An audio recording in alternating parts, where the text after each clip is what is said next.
Welcome, friends. Tonight, we're setting sail into the long twilight of history to explore the 49 most significant events of the Middle Ages, spanning the 1,000 years between 500 and 1500. It was a time when kingdoms rose and crumbled, when faith could bind empires or fracture them, when knowledge flickered in monasteries before spreading like wildfire, and when daily life balanced between struggle and wonder. Through these centuries came turning points in politics and war, inventions and discoveries, powerful writings, and religious milestones that shaped not only Europe, but also Africa and Asia. Before we begin, if you truly enjoy these stories, hitting like or subscribe helps me keep making them, and hopefully helps you keep drifting off. Let me know where you're listening from tonight. I'm always amazed by the places people tune in. Now, get comfortable, take a slow breath in, and let it out. Because once this video begins, chances are you'll be asleep before it ends. 523 to 524, Boethius writes, "The consolation of philosophy, a fusion of classical thought and Christian theology penned in prison." It is the year 523, and Anicius Manlius Severinus Boethius, a Roman senator, scholar, and one of the last great philosophers of the ancient world, finds himself in a cold prison cell in Pavia. Once a trusted advisor to Theodoric the Great, ruler of the Ostrogothic kingdom of Italy, Boethius had risen high in both political influence and intellectual reputation. Yet politics in the early Middle Ages was a treacherous arena. Accused of treason and conspiring with the Byzantine emperor, Boethius was arrested, stripped of his offices, and left to await execution. It was in this grim confinement that he would write one of the most remarkable works of the medieval period, The Consolation of Philosophy. The work unfolds as an imagined dialogue between Boethius himself and the personified figure of Lady Philosophy, who appears to him in his moment of despair. She is no gentle muse. Her entrance is regal and commanding, and she wastes no time chiding Boethius for wallowing in self-pity. Through their conversation, she guides him away from lamenting his misfortune toward contemplating the eternal truths that lie beyond the reach of fate. The text is divided into 5 books, moving from an acknowledgement of the instability of worldly fortune to the higher pursuit of virtue and the contemplation of the divine. One of the most striking features of the Consolation of Philosophy is its seamless fusion of classical Greek and Roman philosophical traditions, particularly the Stoicism of Seneca and the Platonism of Augustine, with the Christian moral outlook of late antiquity. However, it never explicitly invokes Christian scripture or doctrine, which has long intrigued scholars. Instead, Boethius frames his search for meaning in universal terms, making the work resonate across faiths and eras. His arguments explore the nature of happiness, the apparent randomness of fate, and the paradox of free will in a world governed by divine foreknowledge. The style alternates between prose and verse, a structure known as prosimetrum, which gives the work a rhythm that is both meditative and poetic. The verse passages offer lyrical reflections, while the prose sections drive the philosophical reasoning forward. This mixture likely made the text easier to memorize and recite, aiding its transmission through the manuscript culture of the Middle Ages. Boethius would never leave his prison alive. By 524, he was executed, reportedly through a brutal method involving a cord twisted around his head until his skull cracked. Yet his final work became a cornerstone of medieval intellectual life. Translated into multiple languages, including an influential English version by King Alfred the Great centuries later, it shaped the thought of thinkers from Thomas Aquinas to Chaucer. It stood as a reminder that even in the darkest political turmoil, the human mind could rise above circumstance to seek truth. 525. Invention of the Anno Domini calendar. Dionysius Exiguus's dating system reshapes how Europe reckons time. It is the year 525. Well, not that they called it that yet. In the monasteries of Scythia Minor, a monk named Dionysius Exiguus, or Denis the Little, as his Latin name humbly translates, leans over his writing desk. The candles sputter in the draught, but his quill glides across parchment with quiet conviction. The problem he's been asked to solve seems simple enough. Fix the tangled mess of dates used to calculate the Church's most important feast, Easter. For years, Christians across the known world have argued over the correct day. The tables are misaligned, the moon cycle's awkward, and the years counted from the reign of the old pagan emperor Diocletian. A man remembered more for persecuting Christians than for keeping a tidy calendar. Dionysius decides that this will not stand. Why should the faithful count their days from the memory of a tyrant? He proposes a bold alternative. Let all years be measured from the birth of Christ himself. No one is entirely sure which year that was. Dionysius has to make his best scholarly guess, but it feels right, righteous even. He calls his new system Anno Domini, in the year of our Lord. With careful ink strokes, he replaces the shadow of Diocletian with the light of the Nativity. It is a quiet act, done in the stillness of a monastic cell, but one that will ripple across centuries. Monks in far-off lands will copy his tables, kings will stamp his reckoning into their charters, and historians will one day use his work to frame the entire story of human time. Dionysius does not live to see the world adopt his dating system, but in his heart, he believes he has pointed the calendar toward hope rather than fear. And so, without fanfare, the counting of years is reborn, rooted not in conquest, but in the memory of a child in Bethlehem.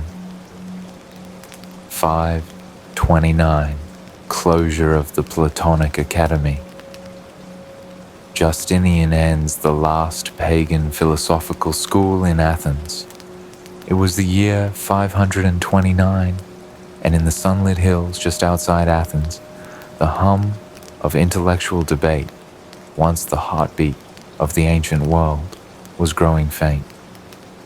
The Platonic Academy, founded nearly 9 centuries earlier by Plato himself, had weathered wars, political upheavals, and philosophical revolutions. Generations of thinkers had walked its shaded paths, argued beneath its olive trees, and carved the future of Western thought from the raw marble of ideas. But now, Those gates were closing. The order came from Emperor Justinian I, ruler of the Byzantine Empire and a devout Christian. To him, the academy was more than an ancient school. It was a vestige of paganism, a stubborn remnant of the old gods and their philosophies. In Justinian's vision of a unified Christian empire, such places were relics better buried than preserved. He decreed that all teaching of pagan philosophy be banned, effectively forcing the academy to shutter its doors. For the philosophers still there, men like Damascius, Simplicius, and Isidore, the blow was personal and civilizational. They were the last in a line that stretched back to Plato and Aristotle, heirs to a tradition that prized reason, dialectic, and the pursuit of truth for its own sake. They had debated the nature of the soul, the structure of the cosmos, and the meaning of virtue. And now, with a single imperial edict, their sanctuary was gone. In the days following the closure, the once lively lecture halls fell silent.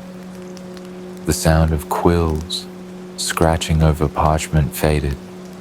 The murmur of students discussing metaphysics over figs and wine gave way to the rustle of wind in abandoned courtyards. The academy's last scholars gathered what scrolls they could carry, wrapping them in cloth, unsure if these works would survive the journey ahead. Many of them fled east, seeking refuge in the Sasanian Empire under King Khosrow I, who welcomed them at the court of Ctesiphon. For a brief time, the torch of Greek philosophy burned there, mingling with Persian and Indian ideas in a cosmopolitan exchange. Some historians believe this exile helped preserve elements of Greek thought that would later return to Europe through Islamic scholars in the Middle Ages. Long after the Academy's marble columns had crumbled into dust, the closure of the Platonic Academy marked more than the end of a school. It was a symbolic turning point. It represented the twilight of classical antiquity and the dawn of a medieval world, shaped more by scripture than by Socratic questioning. Yet, like seeds scattered by the wind, the ideas nurtured within its walls would sprout in distant lands and future centuries, reminding us that even in exile, wisdom finds ways to endure. 529. Founding of Monte Cassino by Saint Benedict, birthplace of the Benedictine order and its monastic rule. In the year 529, high on a rocky hilltop between Rome and Naples, Saint Benedict of Nursia established what would become one of the most influential religious institutions in Western history, the monastery of Monte Cassino. The site itself had a long and layered past. It had once been a Roman fortress, and before that, a sacred ground for pagan worship dedicated to Apollo. When Benedict arrived with his small band of followers, he found ruins overgrown with weeds and lingering traces of pagan ritual. According to tradition, he destroyed the old altar, toppled the statue of Apollo, and consecrated the site to the Christian god, laying the foundations for a new kind of spiritual fortress. Benedict was already known for his strict but balanced approach to monastic life, shaped by his earlier experiences in Subiaco. At Monte Cassino, he would refine and write down his famous Rule of Saint Benedict, a framework for communal monastic living that emphasized prayer, work, study, and moderation. The motto, ora et labora, pray and work, captured his vision. Unlike extreme ascetics who sought holiness through severe self-denial, Benedict advocated a steady rhythm of life where discipline was paired with compassion and spiritual devotion was harmonized with manual labor. This made the monastic life accessible to a broader range of people and sustainable over generations. Monte Cassino quickly became more than a place for quiet devotion. It was a hub of learning, preservation, and cultural transmission during a time when much of Western Europe was in political and economic turmoil. Monks copied manuscripts, tended gardens, developed agricultural techniques, and offered hospitality to travelers. They cared for the sick, educated novices, and became trusted advisors to local communities. In an age often defined by the collapse of central authority, Benedict's monastery functioned as a self-sufficient, stable micro-society, a model that will be replicated across Europe. The significance of Monte Cassino extended far beyond its walls. The Benedictine rule spread rapidly, influencing monastic communities for centuries and shaping the moral and intellectual landscape of medieval Christendom. Its emphasis on humility, obedience, and mutual service resonated with kings and peasants alike. Even centuries later, during periods of reform or crisis, the rule remained a touchstone for what monastic life could and should be. Monte Cassino itself would face destruction and rebuilding many times. From Lombard invasions in the 6th century to the Allied bombing in World War II. But Benedict's vision endured. The hilltop monastery he founded in 529 became both a spiritual beacon and a living reminder that even amid the ruins of an old world, new communities could rise, anchored in faith, discipline, and the pursuit of the good life. 570, birth of Muhammad, future founder of Islam, whose teachings will reshape the medieval world. It's the year 570. In the bustling trading city of Mecca, under the sweltering Arabian sun, a child is born who will one day change the course of history. His name is Muhammad ibn Abdullah, born into the respected Quraysh tribe, though his early life would be marked as much by loss as by promise. His father dies before he is born, and by the age of 6, his mother too has passed, leaving him an orphan cared for first by his grandfather and then by his uncle, Abu Talib. Mecca at this time is a hub of caravans and cultures, a city defined by its position on trade routes that link the Indian Ocean to the Mediterranean. Merchants haggle in the markets over spices, textiles, and incense. Pilgrims from far-off tribes visit the Kaaba, a sacred shrine said to have been built by Abraham and his son Ishmael, housing idols of many gods.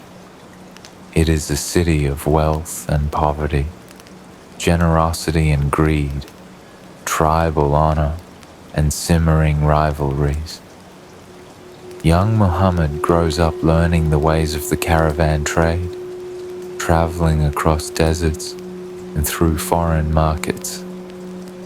He earns a reputation for honesty and reliability, acquiring the nickname Al-Amin, the trustworthy. But his world is not without contradictions. He sees the sharp divide between the rich merchant elite and the poor, the prevalence of idol worship, and the neglect of widows and orphans. These experiences begin to plant seeds of reflection in his mind, questions about morality, justice, and the nature of the divine.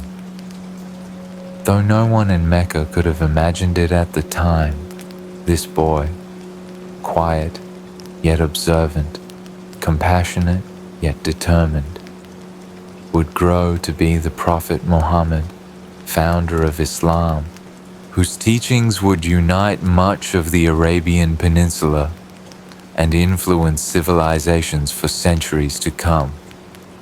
His birth in 570 would later be remembered in Islamic tradition as the Year of the Elephant, a reference to a legendary event in which an invading army, led by an Ethiopian general and accompanied by war elephants, was miraculously turned back from attacking Mecca. For now, however, Muhammad's story is still only beginning. Just one life among thousands in a city that believes it knows its future. History, of course, has other plans. 622, Hijrah of Muhammad to Medina. The Islamic calendar begins, marking Islam's formative migration. It's the year 622, and the heat over the Arabian desert feels like the world itself is holding its breath. In the bustling city of Mecca, tension has been building for years. Muhammad, a man once known simply as Al-Amin, the trustworthy, has been preaching a message that challenges the old order. There is only one God, and the idols that line the Kaaba are nothing but stone and wood. For the powerful merchant clans of Mecca, this is more than a theological dispute. It's an economic and political threat. Pilgrims from across Arabia come to worship at the Kaaba's idols, and that trade keeps Mecca rich. Now, the man they once respected is seen as a dangerous disruptor. His followers, the early Muslims, face mockery, beatings, and boycotts. Some have already fled north to Christian Abyssinia for safety. But as the hostility grows sharper, an invitation arrives from a place far to the north, the oasis town of Yathrib. Two rival tribes there, tired of generations of blood feuds, believe Muhammad's wisdom and reputation for fairness could bring peace. They ask him to come, not as a preacher alone, but as a mediator and leader. The journey that follows, the Hijrah, is no casual caravan trip. It's a calculated escape, carried out under the watchful eyes of enemies who would rather see Muhammad dead than gone. Tradition tells of him hiding in a cave with his companion Abu Bakr, as pursuers pass dangerously close. A spider spinning a web across the entrance, making it appear undisturbed. When Muhammad finally arrives in Yathrib, the welcome is unlike anything in Mecca. Families open their homes, crowds gather to greet him, and the city itself gains a new name. Medina, the city of the Prophet. But this is more than a relocation. It's the turning of a page in world history.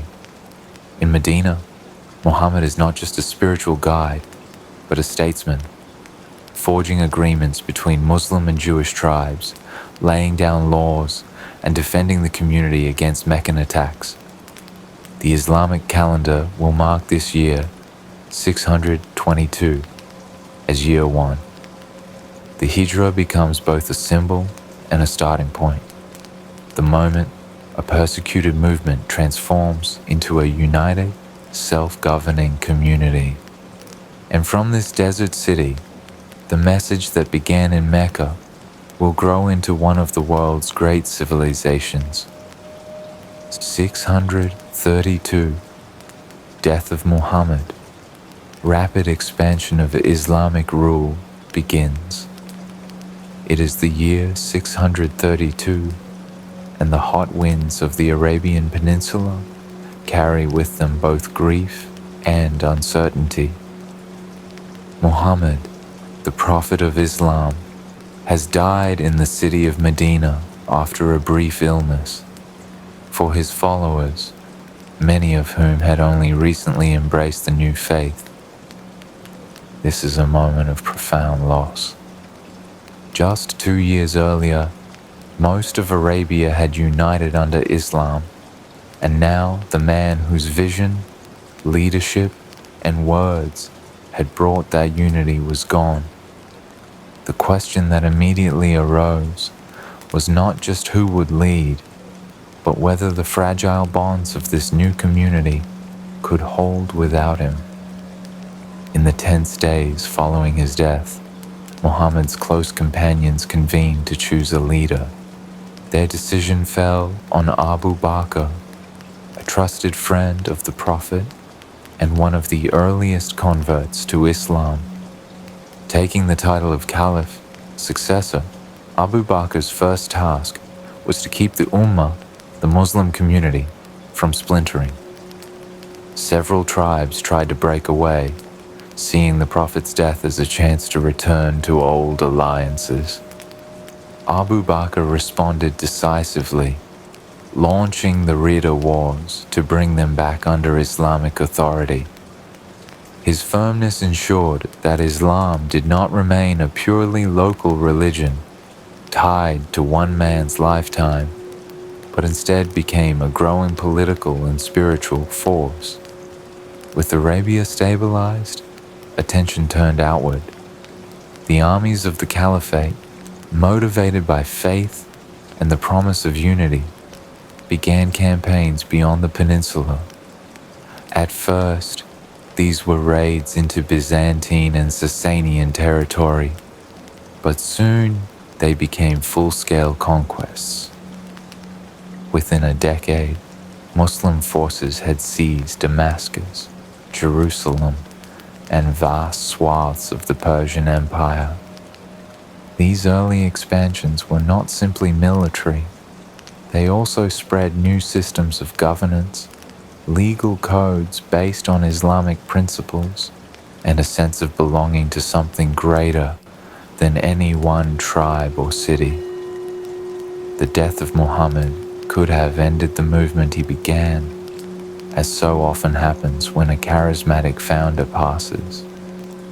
Instead, it marked the beginning of Islam's transformation from a small community into a world power.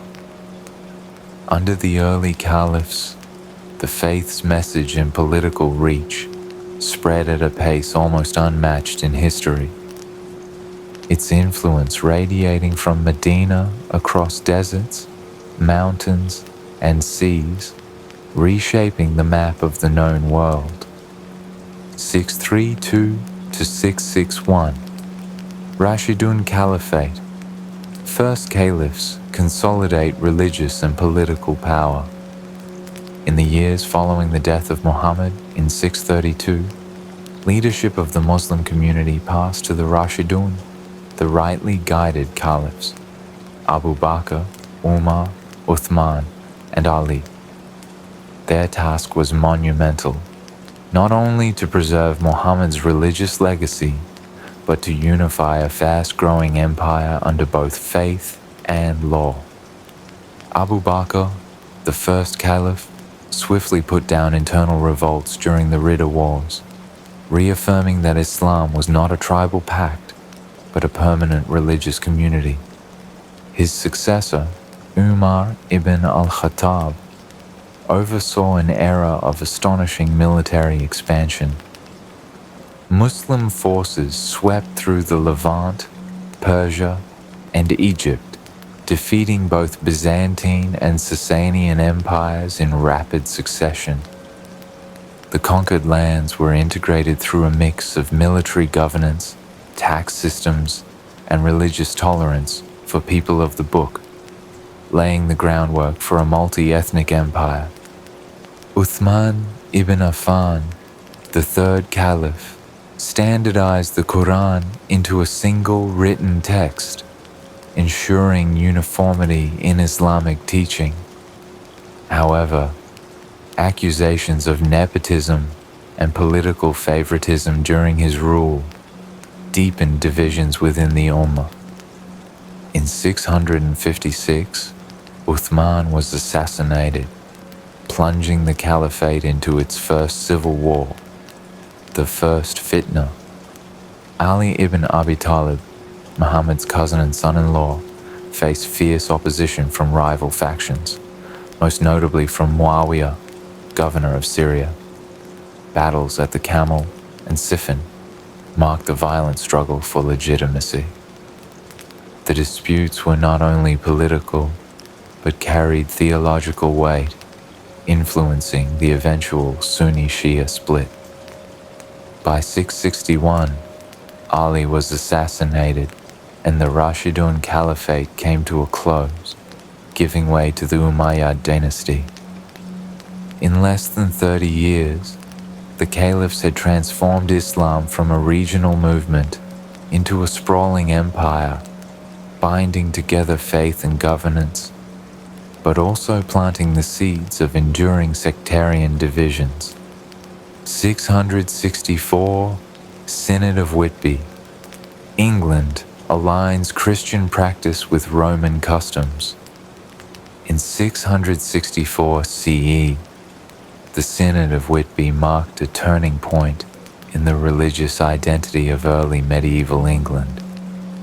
For decades, the Christian communities in the British Isles had been divided between two traditions: the Celtic Church, rooted in Irish monasticism and local customs, and the Roman Church, aligned with the papacy and continental Europe. Their differences were not theological so much as practical: when to celebrate Easter, how monks should cut their hair, and the form of certain rituals.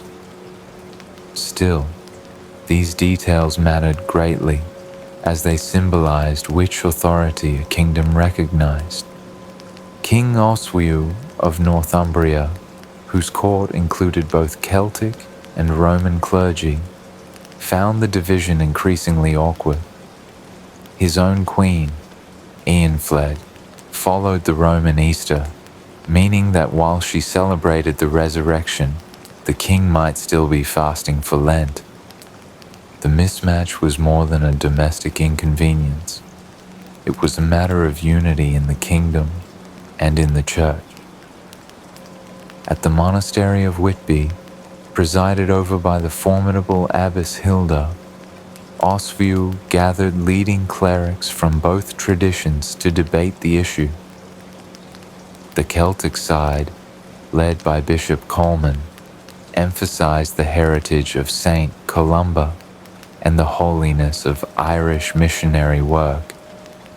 The Roman party, represented by Wilfrid, argued for the authority of Saint Peter, holder of the keys to heaven, insisting that uniformity with Rome connected England to the wider Christian world. In the end, Oswiu sided with Rome, declaring that he dared not oppose the gatekeeper of heaven himself. The decision standardized religious practice across his realm, aligning Northumbria and eventually much of England with continental Christianity. While the Celtic tradition persisted in some areas, the Synod of Whitby symbolized the gradual integration of the English Church into the broader Latin Christian network, shaping the cultural and political landscape for centuries. 732, Battle of Tours. Charles Martel halts Muslim expansion into Frankish territory. In the year 732, on the rolling plains near the city of Tours, in what is now western France, one of the most pivotal clashes of the early Middle Ages unfolded. The Battle of Tours, sometimes called the Battle of Poitiers. At the heart of it stood Charles Martel, the Frankish military leader, whose nickname, the Hammer, would become synonymous with both his ferocity in battle and his unyielding determination.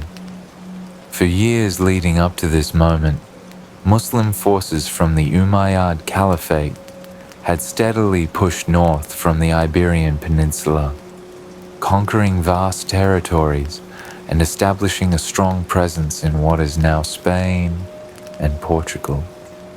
Their advances into Gaul were swift and strategic, threatening the patchwork of kingdoms and duchies that made up the Frankish realm.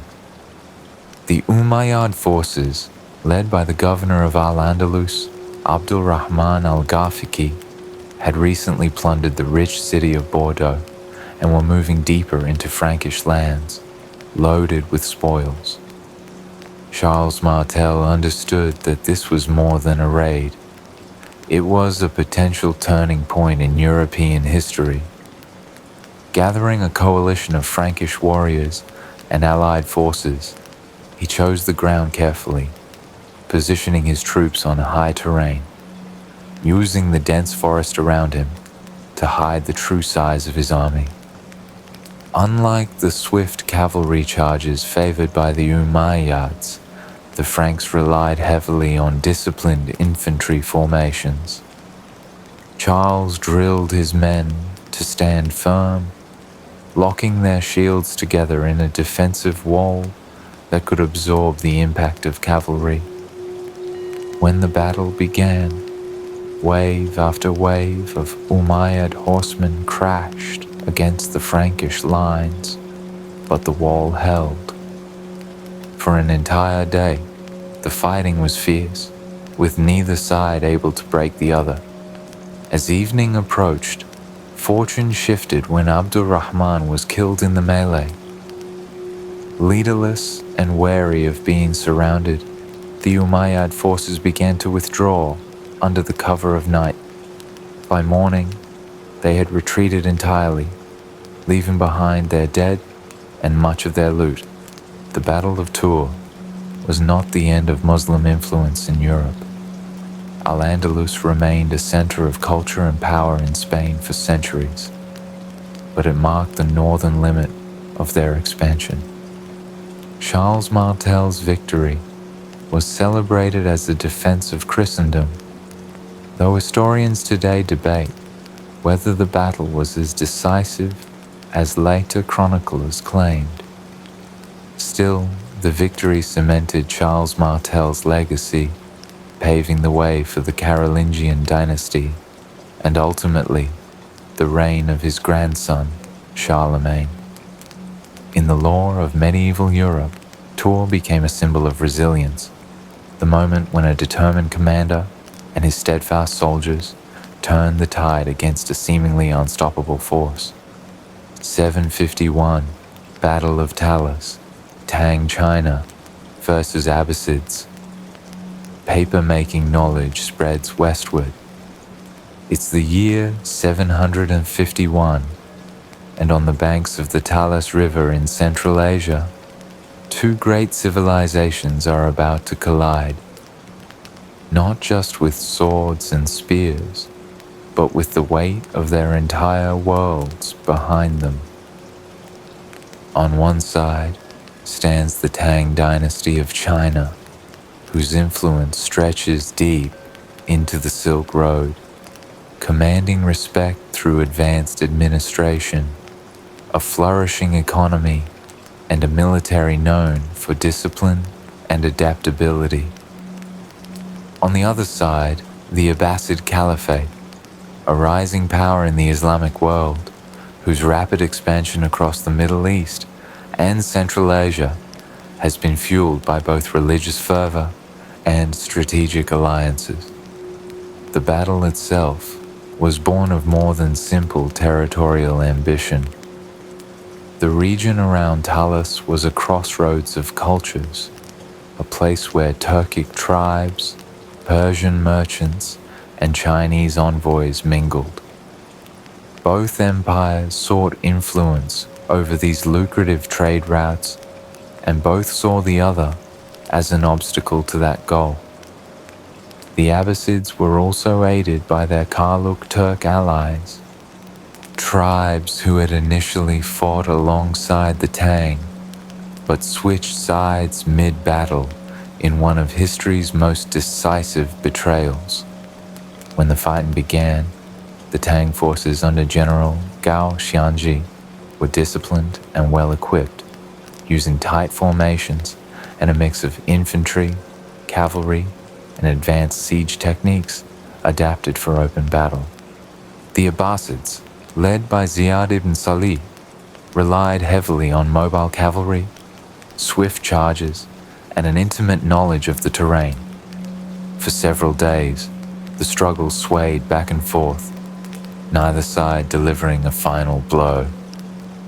But the Karluk defection tipped the scales dramatically, turning a balanced fight into a rout for the Tang army. The Tang forces suffered a crushing defeat, withdrawing eastward and never again exerting serious influence west of the Pamir Mountains.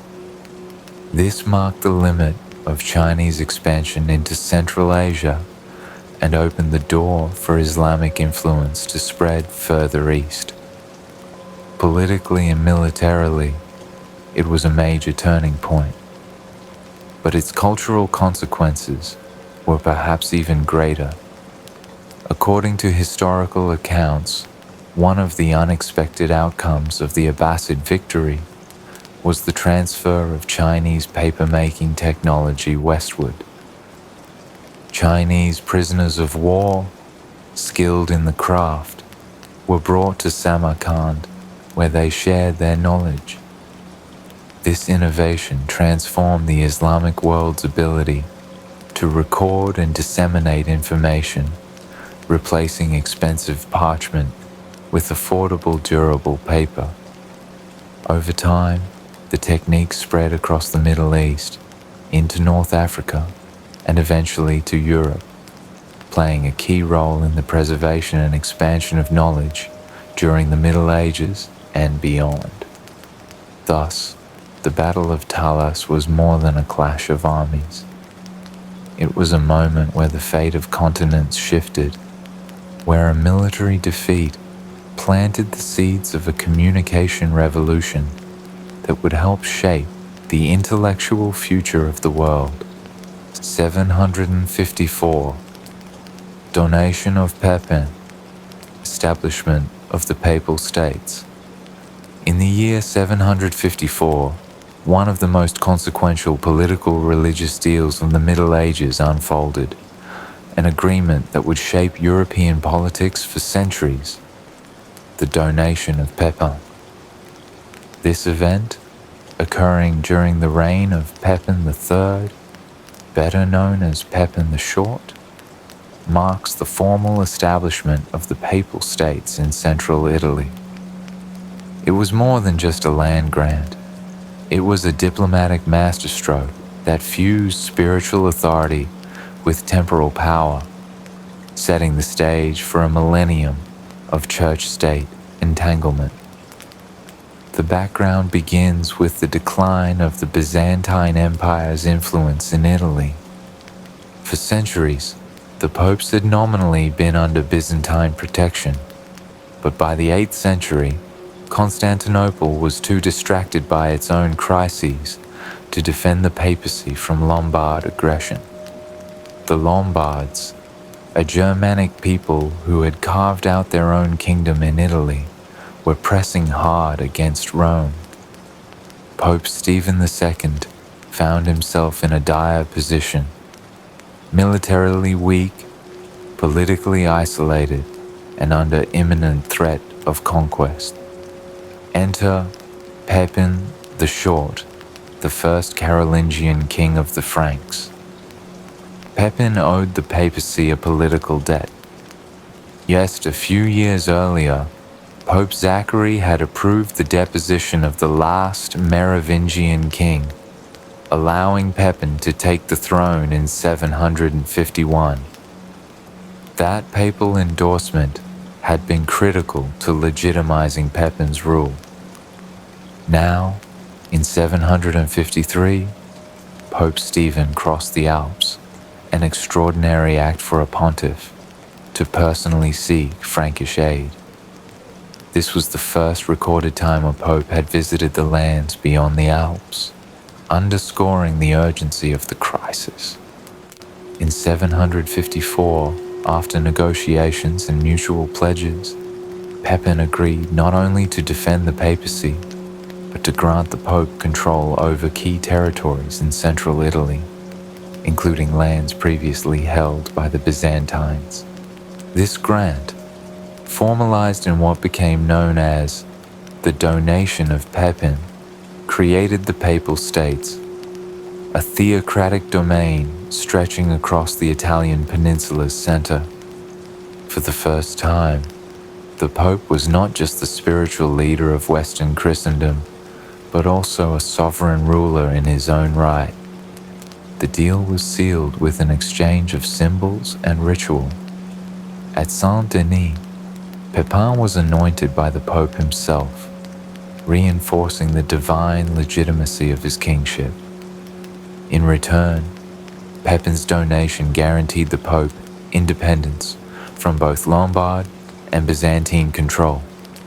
Militarily, the Franks marched into Italy and forced the Lombards to surrender the contested lands to the papacy.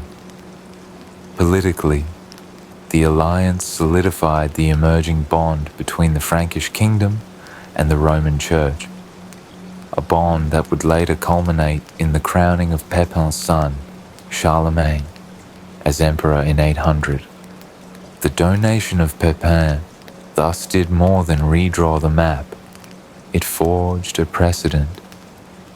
Western rulers could gain legitimacy through papal blessing, and the papacy could wield secular power with the backing of kings.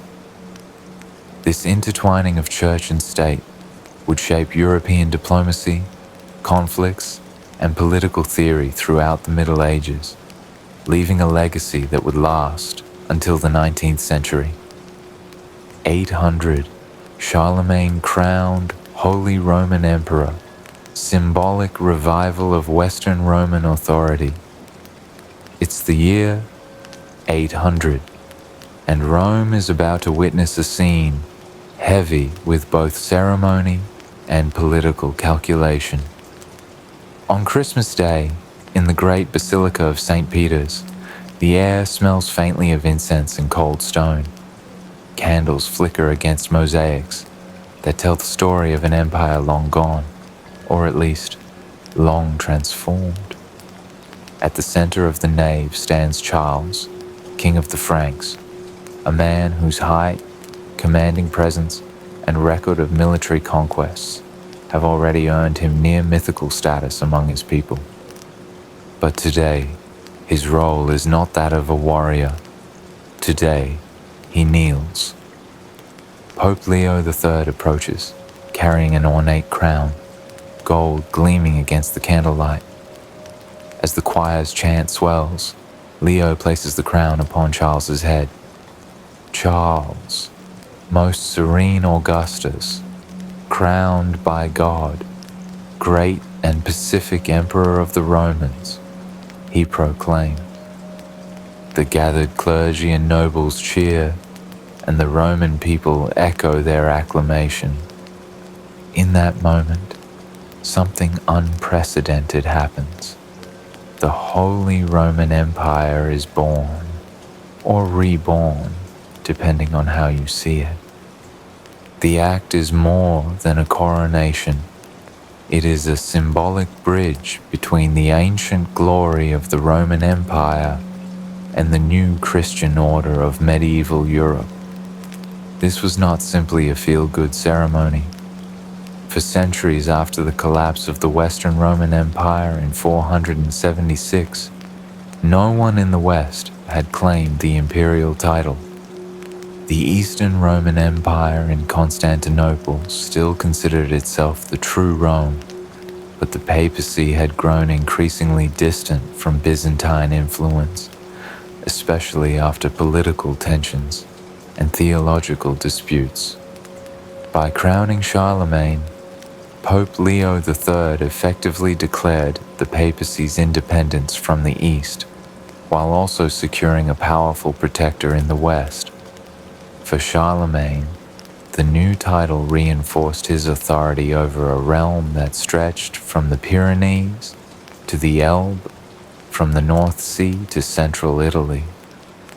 It wasn't just about prestige, it was a formal recognition that his rule carried universal Christian legitimacy. It also gave a sacred dimension to his authority, aligning him with the legacy of Roman emperors, who were seen as divinely appointed. Still, there's debate among historians about whether Charlemagne knew beforehand about the Pope's intention to crown him. Some sources claim he would not have entered the basilica if he had known, perhaps wary of appearing subordinate to the Pope. In any case, the Christmas coronation of 800 was a turning point. It forged the concept of a unified Christian empire in the West, one in which political power and spiritual authority were deeply entwined. The title of Holy Roman Emperor would endure, sometimes in name more than in reality, for 1,000 years. And in the candlelit glow of St. Peter's that winter morning, a medieval vision of Rome's rebirth took shape, one that would shape European politics for centuries. 843, Treaty of Verdun, division of Charlemagne's empire into 3 realms. It's the year 843, and the mighty empire forged by Charlemagne, spanning much of Western and Central Europe, has begun to show cracks. When he died in 814, the imperial crown passed to his only surviving son, Louis the Pious, whose long reign was marked by a mix of piety, reform, and bitter family squabbles. Louis tried to maintain unity, but his efforts were undermined by a classic medieval problem: succession disputes among ambitious heirs. His sons, Lothair, Louis the German, and Charles the Bald, spent years in uneasy alliances and open warfare, each determined to secure the best slice of their father's legacy. By the time Louis the Pious died in 840, the conflict had spiraled into a full-scale civil war. For 3 years, the brothers clashed in battles that saw shifting loyalties, opportunistic nobles, and a Europe weary of constant fighting. The conflict came to a head at the Battle of Fontenoy in 841, where thousands were slaughtered, and the dream of a unified Carolingian empire lay in ruins. Realizing continued war would only weaken their realms and leave them vulnerable to external threats, particularly Viking raids in the north and Muslim incursions in the south, the brothers reluctantly agreed to negotiate. The result was the Treaty of Verdun, signed in August 843. The treaty carved the empire into 3 distinct kingdoms. Lothair I, the eldest, kept the imperial title and a long central strip of territory stretching from the North Sea through the Low Countries, Burgundy, and into northern Italy. A region later, historians would dub Middle Francia. Louis the German took lands east of the Rhine, forming the nucleus of what would become the German-speaking world. Charles the Bald received the Western territories, much of modern-day France. While this arrangement brought a temporary peace, it also formalized the political fragmentation of Western Europe. The Treaty of Verdun is often seen as a pivotal moment in European history, not only because it ended the immediate bloodshed, but because it set the geographic and cultural foundations for the modern nations of France and Germany. The division also weakened the Carolingian dynasty's overall authority, accelerating the rise of regional lords and feudalism. In essence, Verdun marked the end of the dream of a single, unified Christian empire in the West and ushered in a new political reality, a patchwork of competing kingdoms, each with its own ambitions, rivalries, and vulnerabilities. It was a compromise born of exhaustion, but its consequences would shape the continent for centuries. 864, Edict of Pistres. Charles the Bald strengthens defenses against Viking raids. It's the year 864, and if you happen to be living in the lands ruled by Charles the Bald, grandson of Charlemagne, you've probably had enough of Viking longships for one lifetime. For decades, Norse raiders had been pushing their way down rivers like the Seine and Loire, sacking towns, plundering monasteries, and generally making a mockery of Frankish defenses. The problem was painfully clear. The Vikings could show up almost anywhere with terrifying speed, strike hard, and be gone before a proper army could even get its boots on. Something had to change. Charles the Bald, no stranger to political trouble at home, realized that scattered reactive defenses simply weren't working. So in 864, he issued the Edict of Pistres, named after the royal assembly held at Pistres, modern-day Petrus, in Normandy.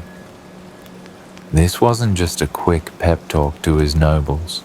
It was a serious, multi-pronged strategy to finally bring the fight to the invaders on better terms.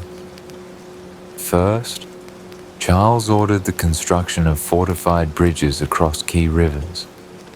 These weren't just for travel. They were designed with strong towers and defensive works to physically block Viking ships from sailing upriver. In effect, these bridges acted like medieval toll gates, except instead of paying a fee, the Vikings might get a volley of arrows and a lot of unpleasant shouting. By controlling these choke points, Charles aimed to deny the Norsemen access to the heartland altogether. Second, the edict required the creation of a more mobile, better trained cavalry force. Up to this point, the Franks had relied heavily on slower moving infantry, which simply couldn't keep pace with hit-and-run raids. By increasing the number of mounted troops, Charles hoped to respond faster and pursue Viking bands before they could melt back to their ships.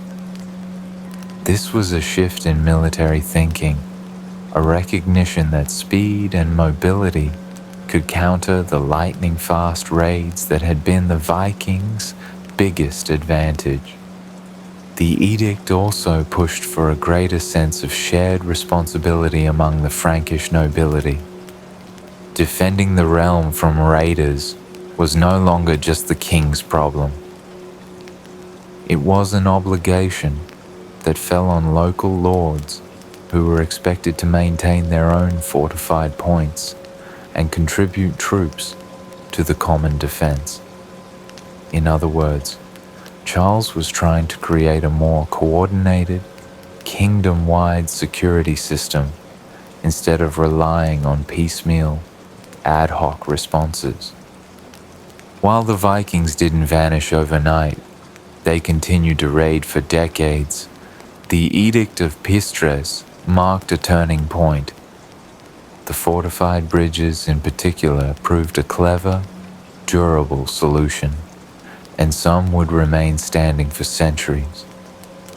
Charles's reforms helped lay the groundwork for a more resilient, fortified France, and hinted at a broader trend in medieval Europe. The shift from reactive defense to proactive, infrastructure-based protection. It was, in many ways, the first step toward turning the tide against the longship menace. 9/11, Treaty of St. Clair, Surepte, Rollo, and the foundation of Normandy. It's the year 9/11, and the chill wind off the river Epte carries the weight of history in its breath. For decades now, Viking longships have prowled the rivers of Francia, their carved prows slicing through morning mist like silent predators. Monasteries have burned, towns have been sacked, and even Paris itself has felt the hot breath of Norse ambition.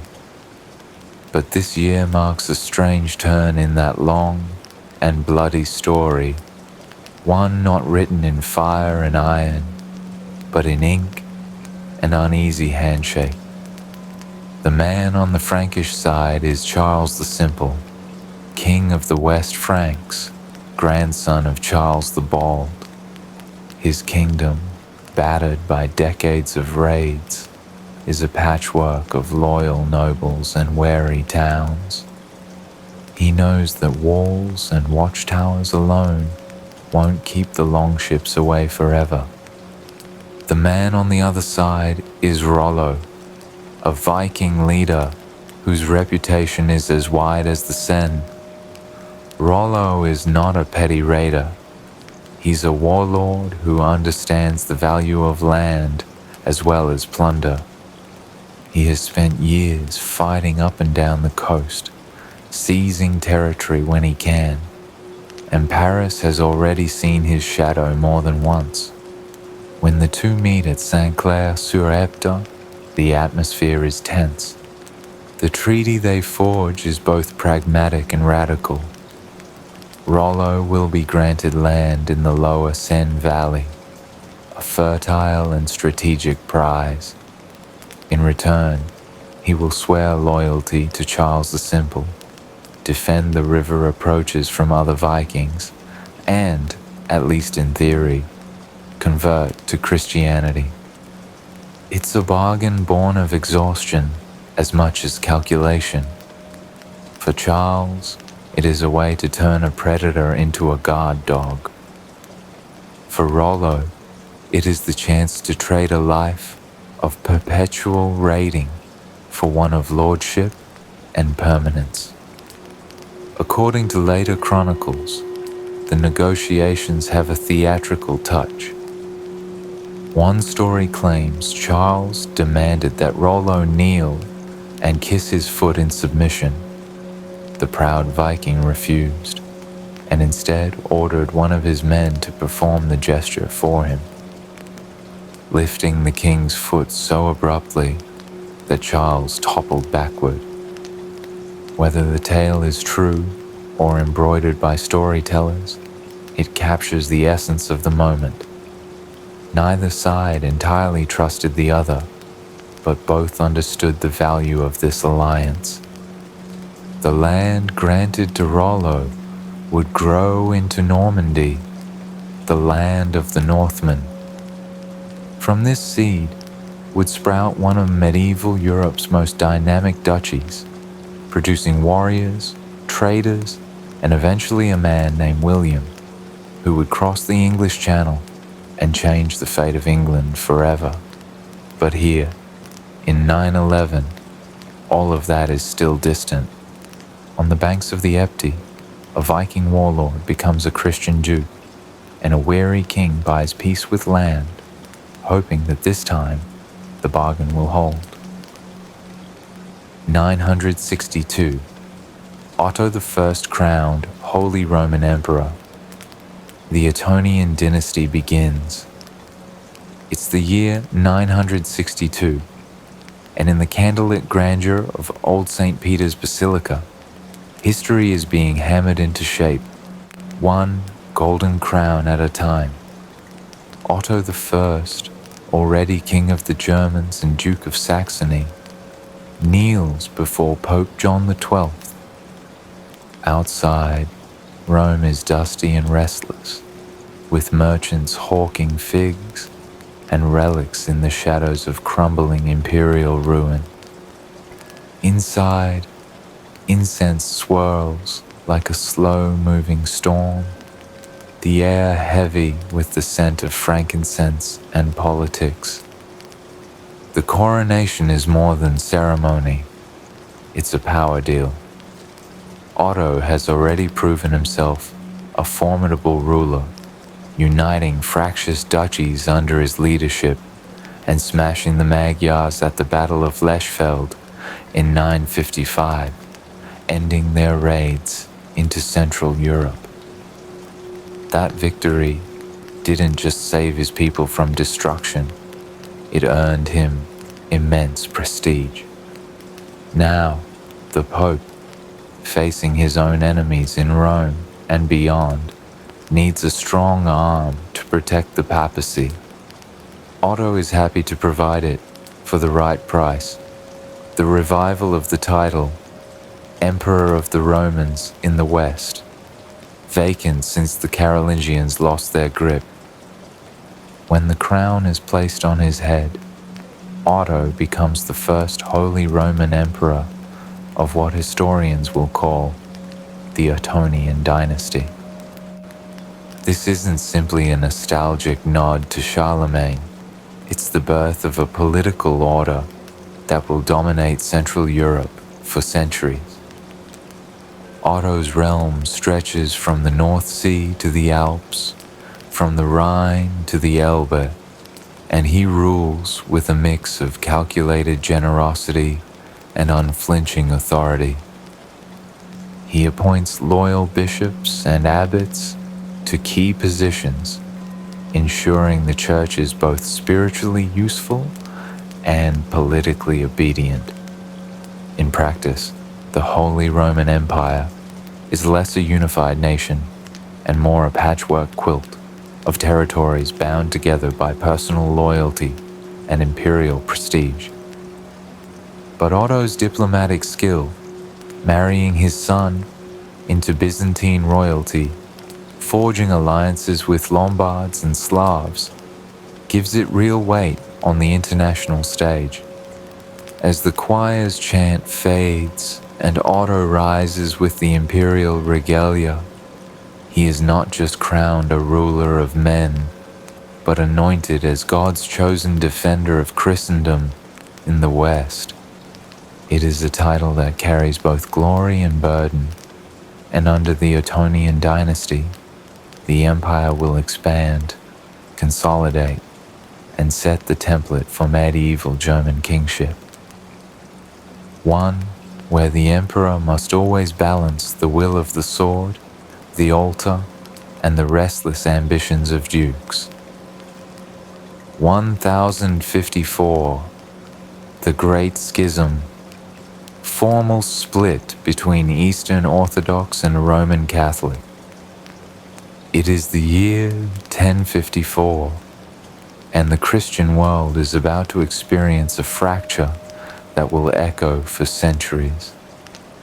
For centuries after the fall of the Western Roman Empire, the Christian Church had maintained an uneasy unity despite vast differences in language, culture, and political power between the Latin-speaking West and the Greek-speaking East.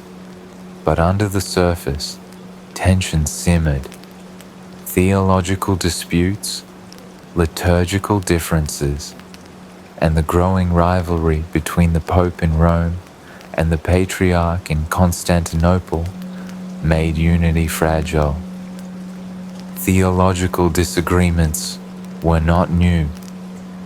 Western Christians emphasized the authority of the Pope, As the successor of St. Peter, while the Eastern Church upheld a model of collective leadership among the patriarchs of the great cities, Constantinople, Alexandria, Antioch, and Jerusalem, with the Patriarch of Constantinople considered first among equals.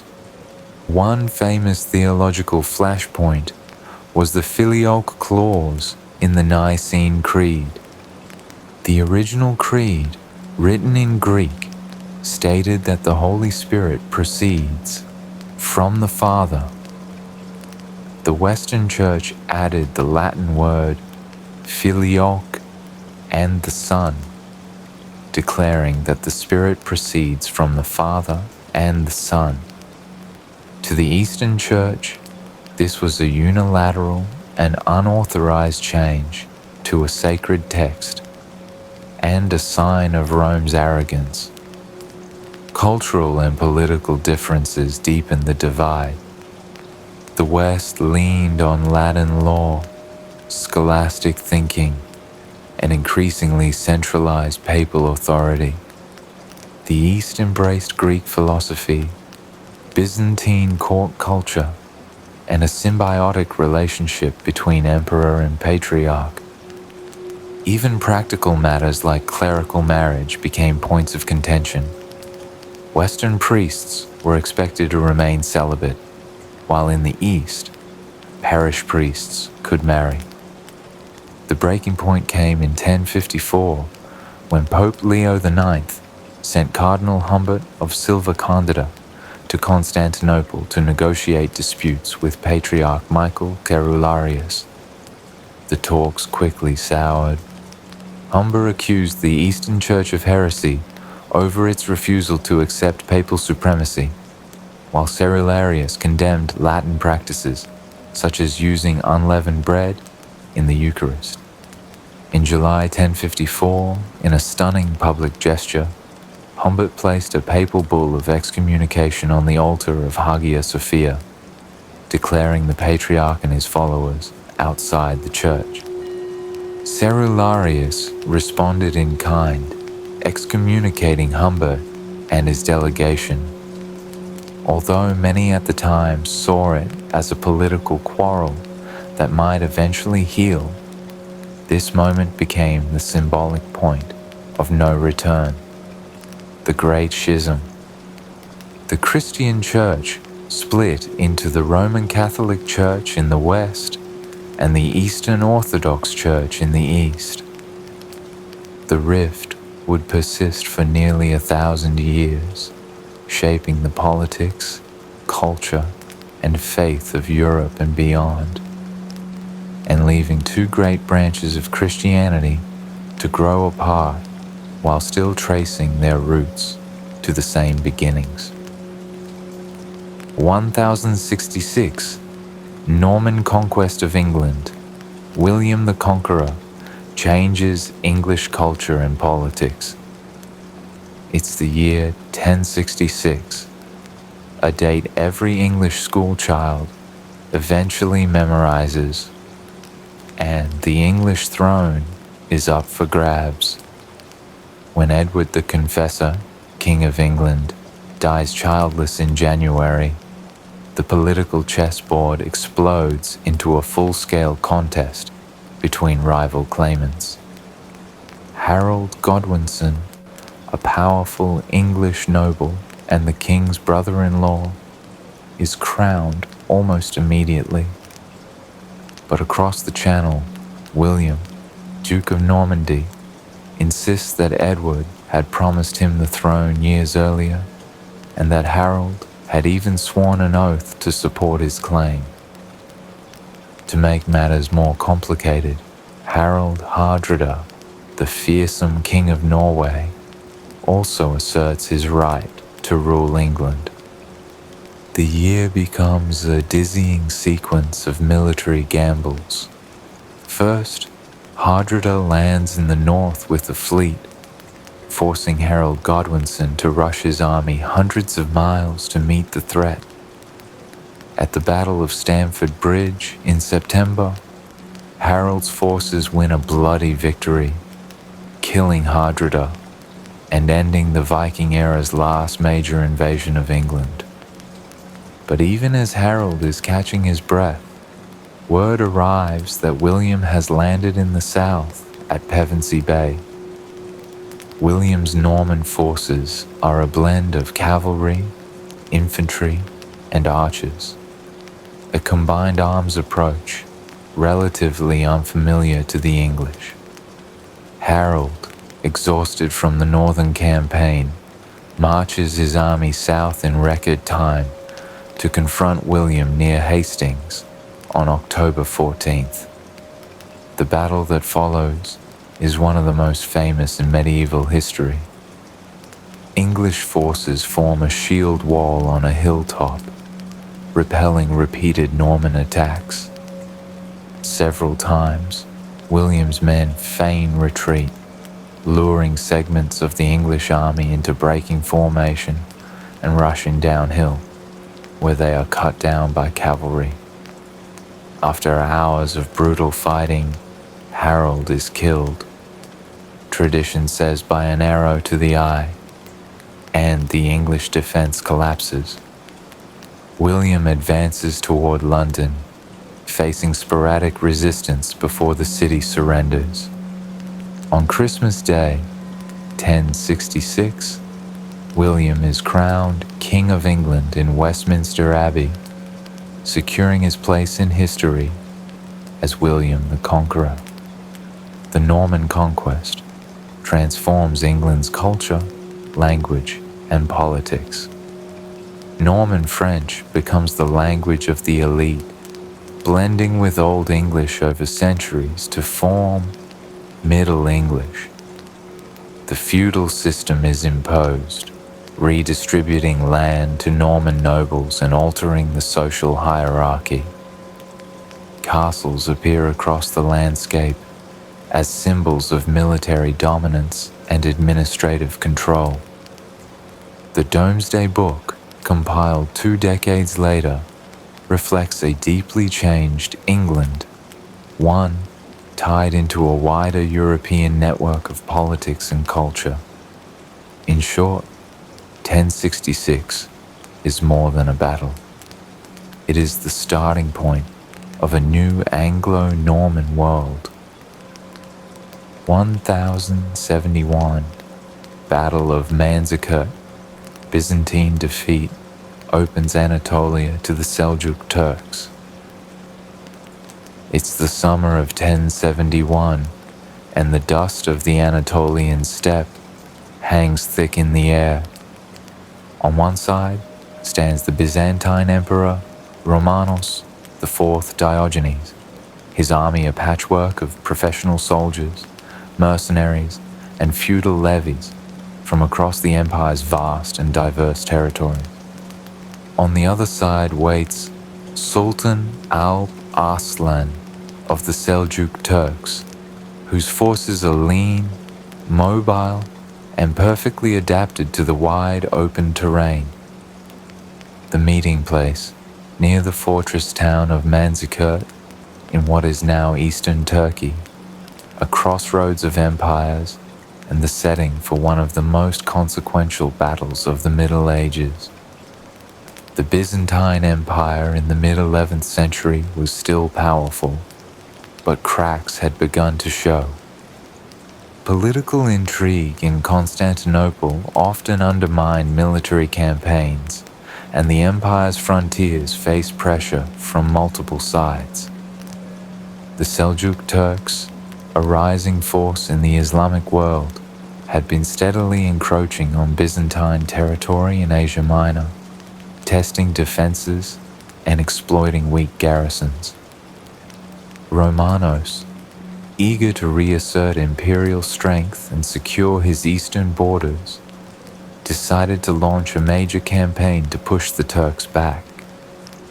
His plan was bold, perhaps too bold for the realities of his army's cohesion. When the two forces finally confronted each other on August 26, 1071, The Byzantines initially seemed to have the advantage in numbers and equipment. Romanos's heavily armed cavalry and disciplined infantry advanced against the more lightly equipped Seljuks, who responded with their signature hit-and-run tactics.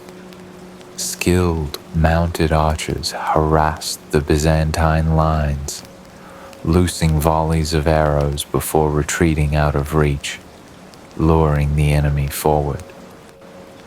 The heat, the dust, and the relentless harassment began to erode Byzantine discipline.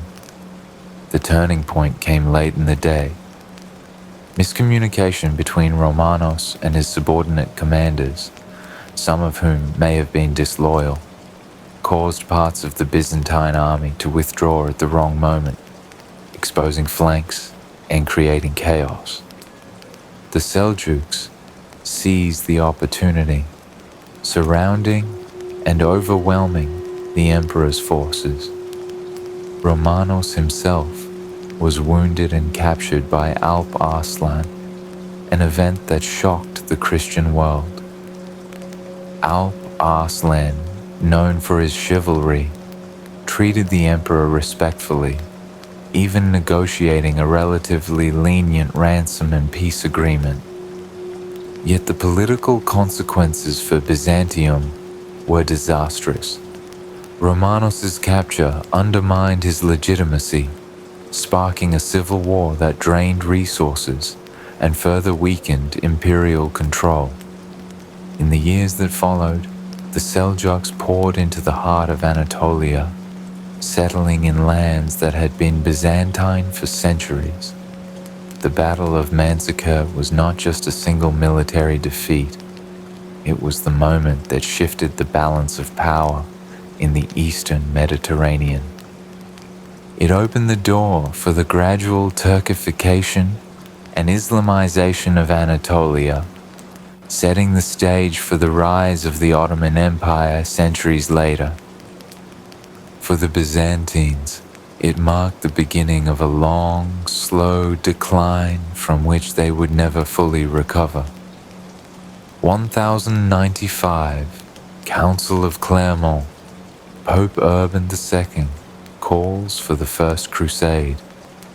It's the year 1095, and the chill of late November hangs over the town of Clermont in central France. Here, a gathering unlike any other in Christendom has been called by Pope Urban II, a man of measured speech and sharp political instincts. The Byzantine Empire, battered by decades of war and humiliated after the crushing defeat at the Battle of Manzikert in 1071, has sent word to the west. Emperor Alexios I Komnenos, facing the Seljuk Turks' advance deep into Anatolia, requests military aid from his fellow Christians. Urban sees in this plea not only an opportunity to defend fellow believers, but also a chance to unite the often feuding princes and nobles of Europe under one banner, and perhaps extend papal influence eastward. By the time Urban ascends a wooden platform before the crowd, the atmosphere is electric. The audience is a mix of bishops, knights, local peasants, and wandering pilgrims, some curious, others drawn by whispers of a holy cause.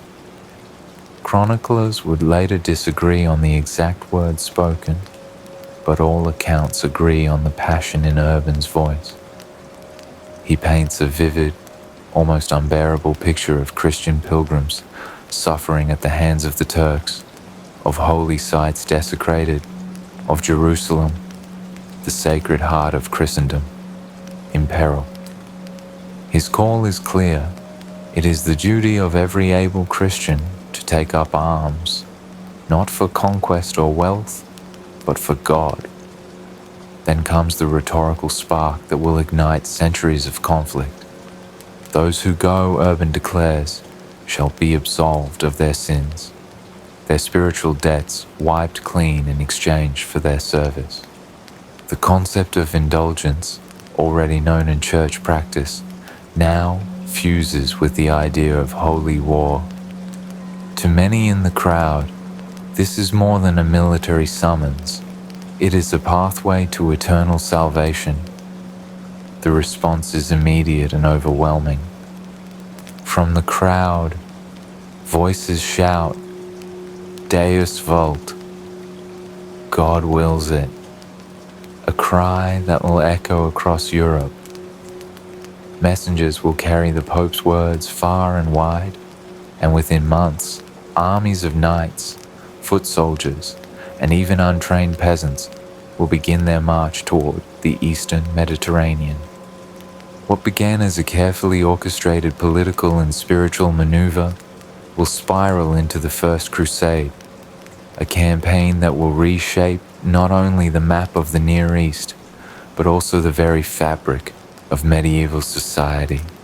In Clermont that day, the idea of a united Christendom marching to reclaim the Holy Land was born, and with it, the centuries-long entanglement of faith, warfare, and ambition that would define much of the Middle Ages. 1099. Capture of Jerusalem by Crusaders. Establishment of Crusader states. In the summer of 1099, the armies of the First Crusade, exhausted, battle-worn, and reduced in number, arrived before the walls of Jerusalem. Their journey had begun years earlier in response to Pope Urban II's call to reclaim the Holy Land from Muslim control, but by the time they reached their final destination, the Crusaders were a fraction of the force that had left Europe. Still, they were driven by religious fervor, a desire for redemption, and the promise of eternal salvation. Jerusalem at the time was under the control of the Fatimid Caliphate, which had taken it from the Seljuks just a year prior.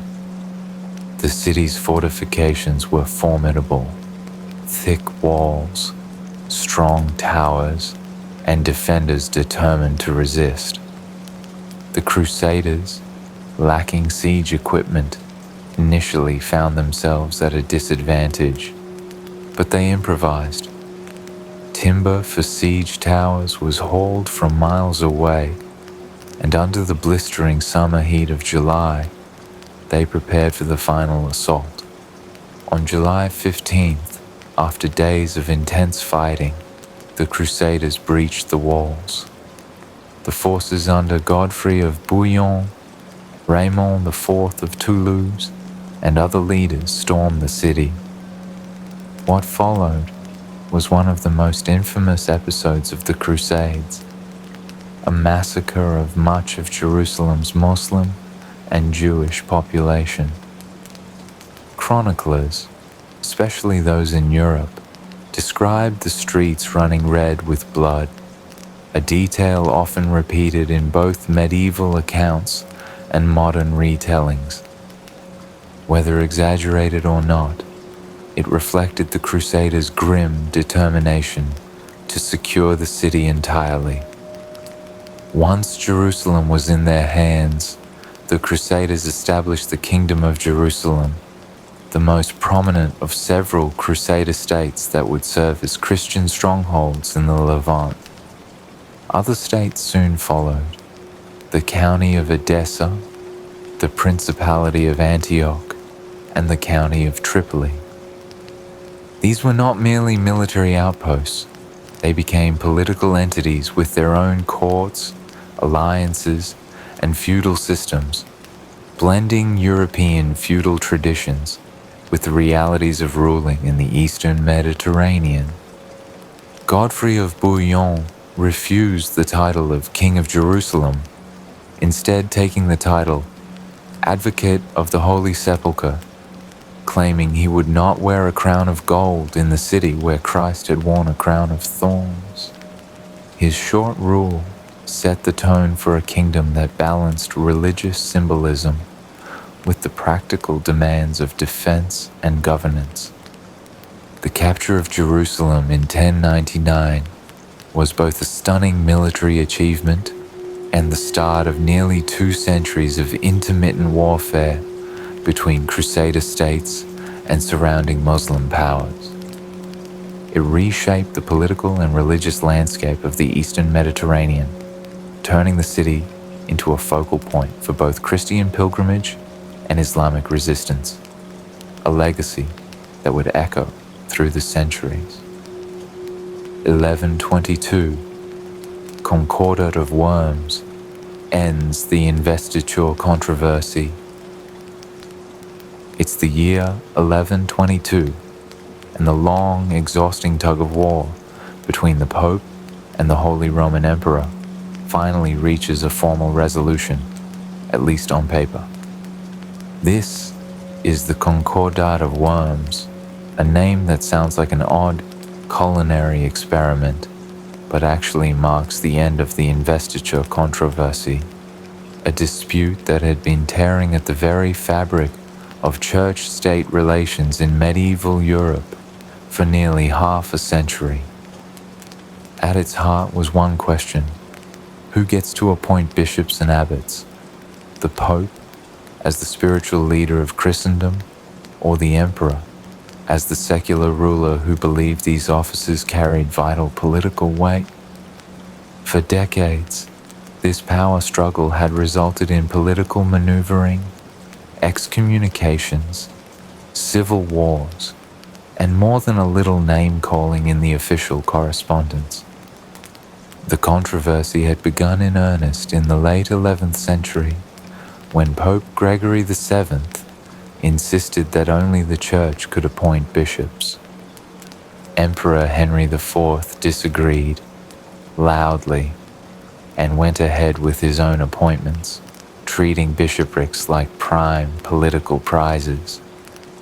The Pope responded by excommunicating Henry, and in a famous episode in 1077, the Emperor trekked through winter snows to the castle of Canossa, barefoot and humiliated, to seek absolution. But the tension never really went away. Over the next decades, both sides continued to wrestle over who held the right to invest a church official with the symbols of office. Spiritual authority represented by the ring and staff, and temporal authority often tied to lands and political control. By 1122, Pope Calixtus II and Emperor Henry V decided it was time to put the feud to rest, if only to restore stability in the empire and the church. Meeting in the German city of Worms, they hammered out a compromise. Under the Concordat, the emperor formally renounced the right to invest bishops with spiritual symbols, the ring and staff, acknowledging that only the Pope could confer spiritual authority.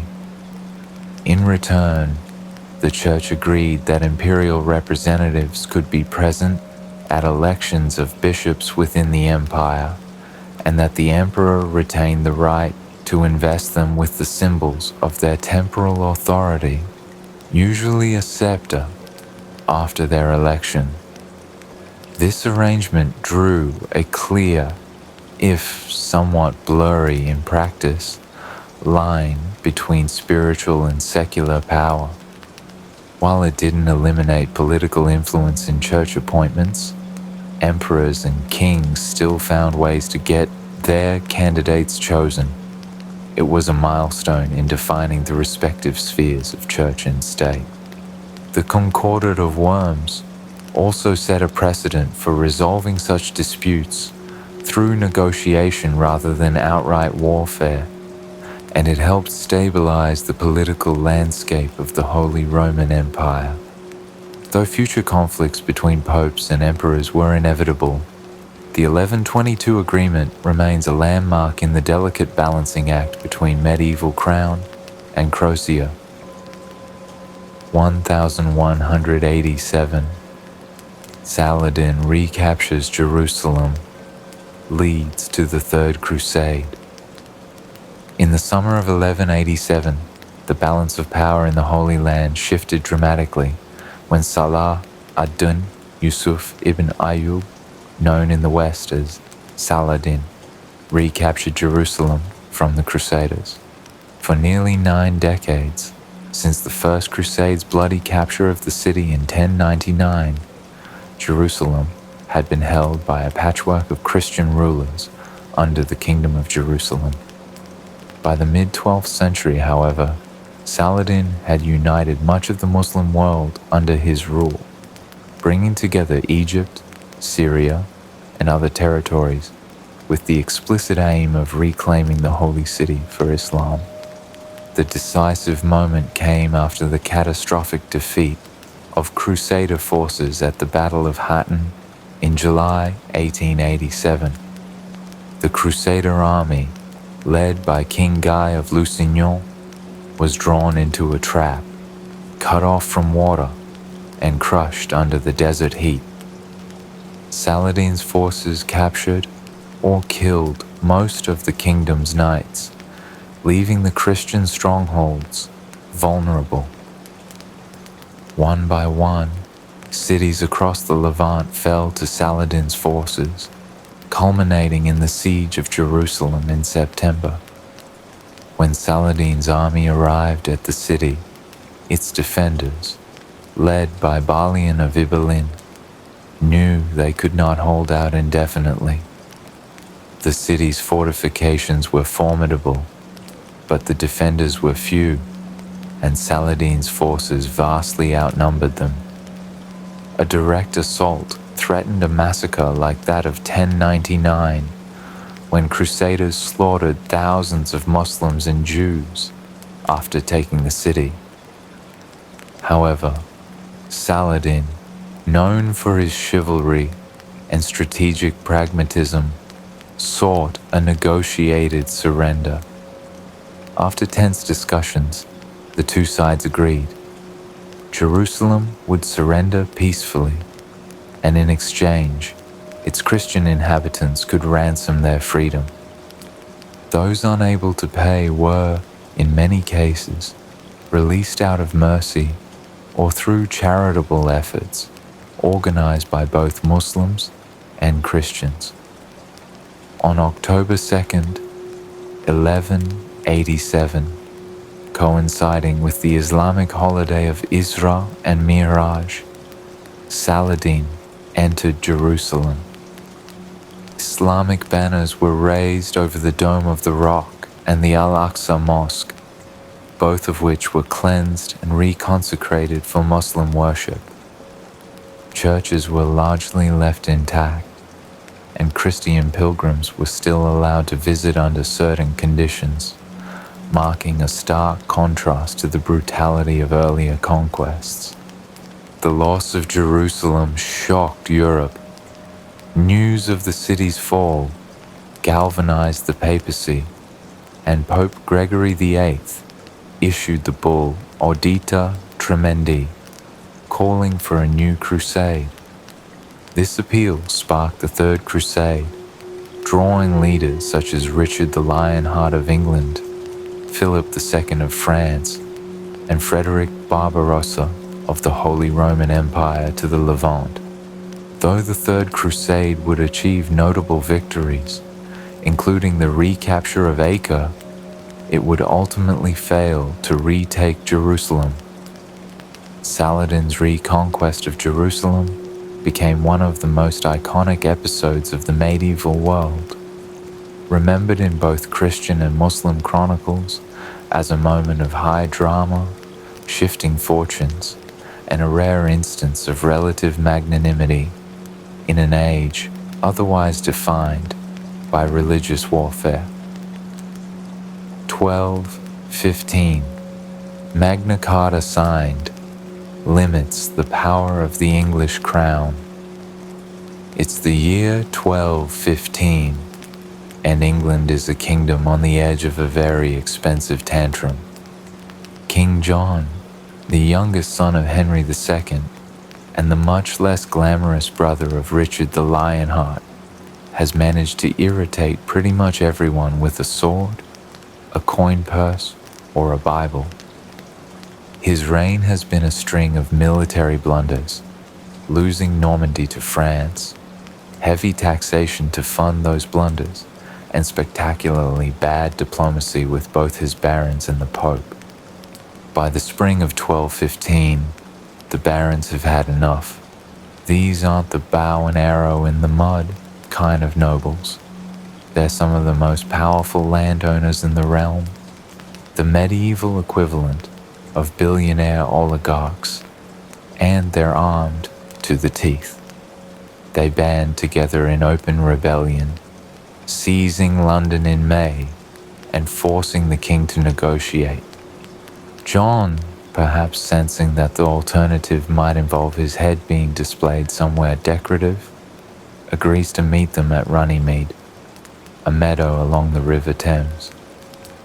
What follows is less of a friendly sit-down and more of a tense political hostage situation disguised as a picnic. The result is the Magna Carta, Latin for Great Charter. This document contains 63 clauses, many of them hyper-specific medieval complaints. No more excessive tolls on bridges, and you can't force a widow to remarry. But a few with teeth. The king must obey the law, taxes require common consent, and free men have the right to a fair trial. It's not democracy as we know it.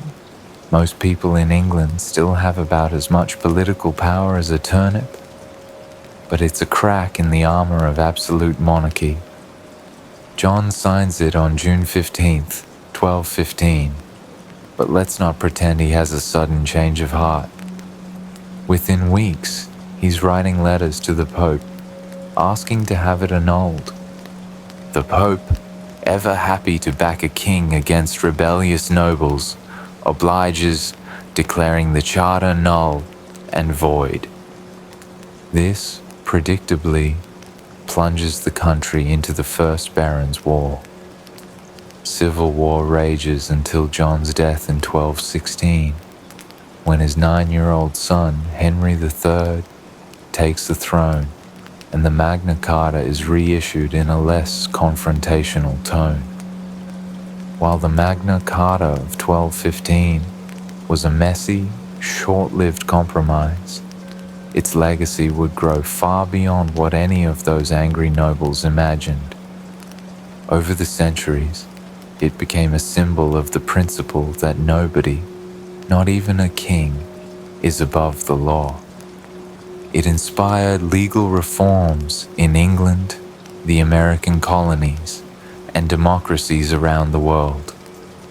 So while John probably saw it as a temporary annoyance, history remembers it as the moment England planted the seed for constitutional government, and possibly the first time a group of rich guys got together and told a monarch, "No, you can't do that." 1227, Death of Genghis Khan. Mongol Empire continues under successors. It was the year 1227, and the steppe winds carried whispers of something unthinkable. Genghis Khan, the man whose very name could stop a heartbeat, was gone. News traveled slowly across the vast Mongol Empire, but when it reached the ears of his generals, the reaction was not of public mourning. In fact, the truth of his death was kept as secret as the location of his burial. The Khan's enemies could never be allowed to sense weakness, not when the empire stretched from the Yellow River to the edges of Europe and still hungered for more.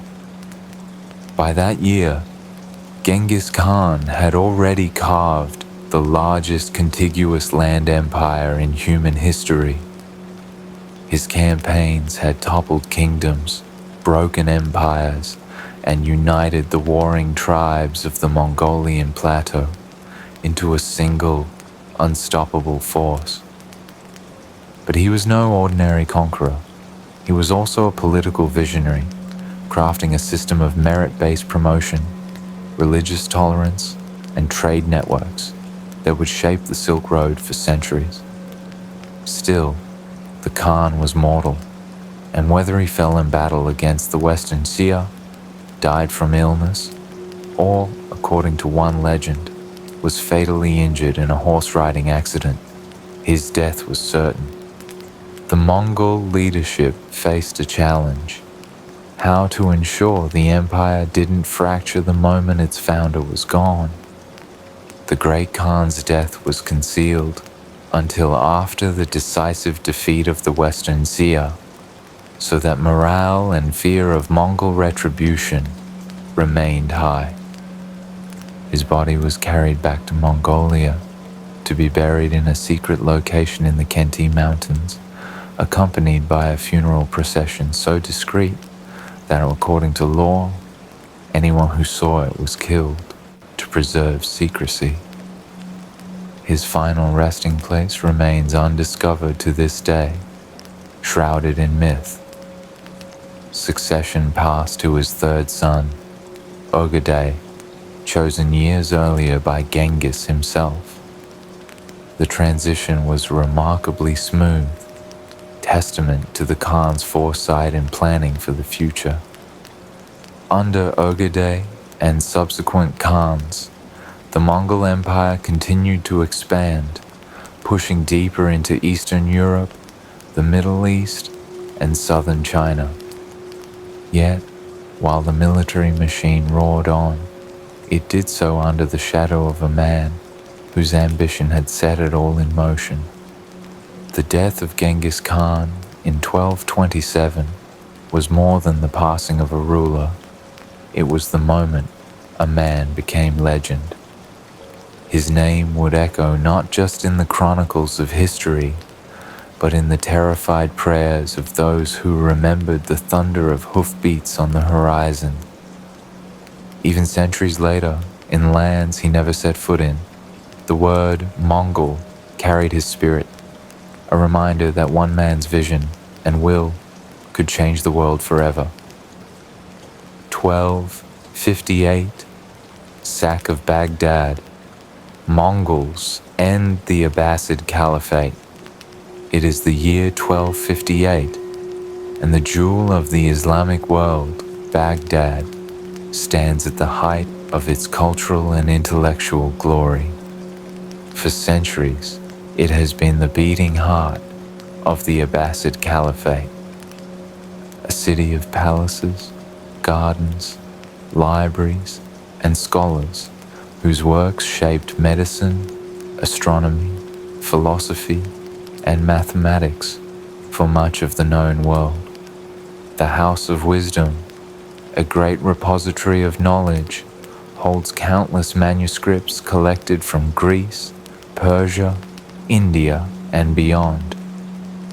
Merchants fill its bustling markets, poets recite verses in its gardens, and the Caliph, Al-Mustasim, still presides, though the Caliphate's political power has long been waning.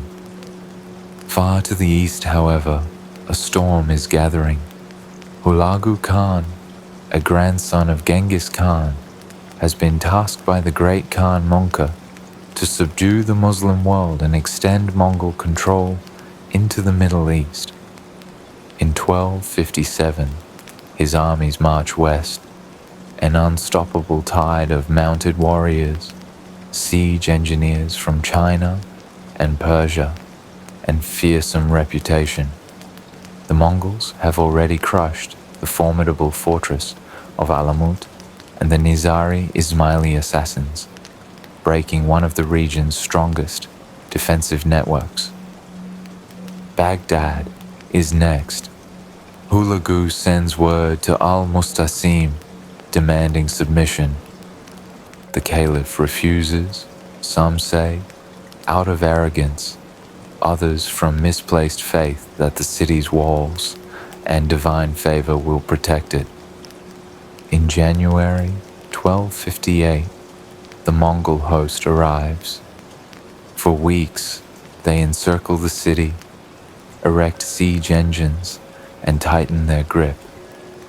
The Mongols construct wooden palisades and dig trenches to prevent escape. Then the bombardment begins.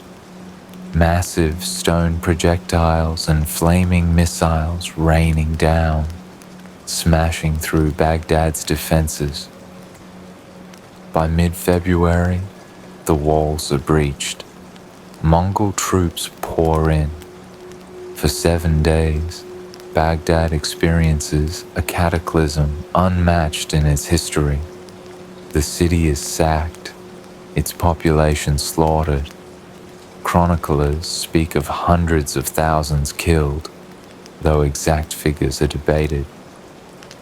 The Tigris River is said to have run black with the ink of manuscripts thrown from the House of Wisdom, and red with the blood of its inhabitants.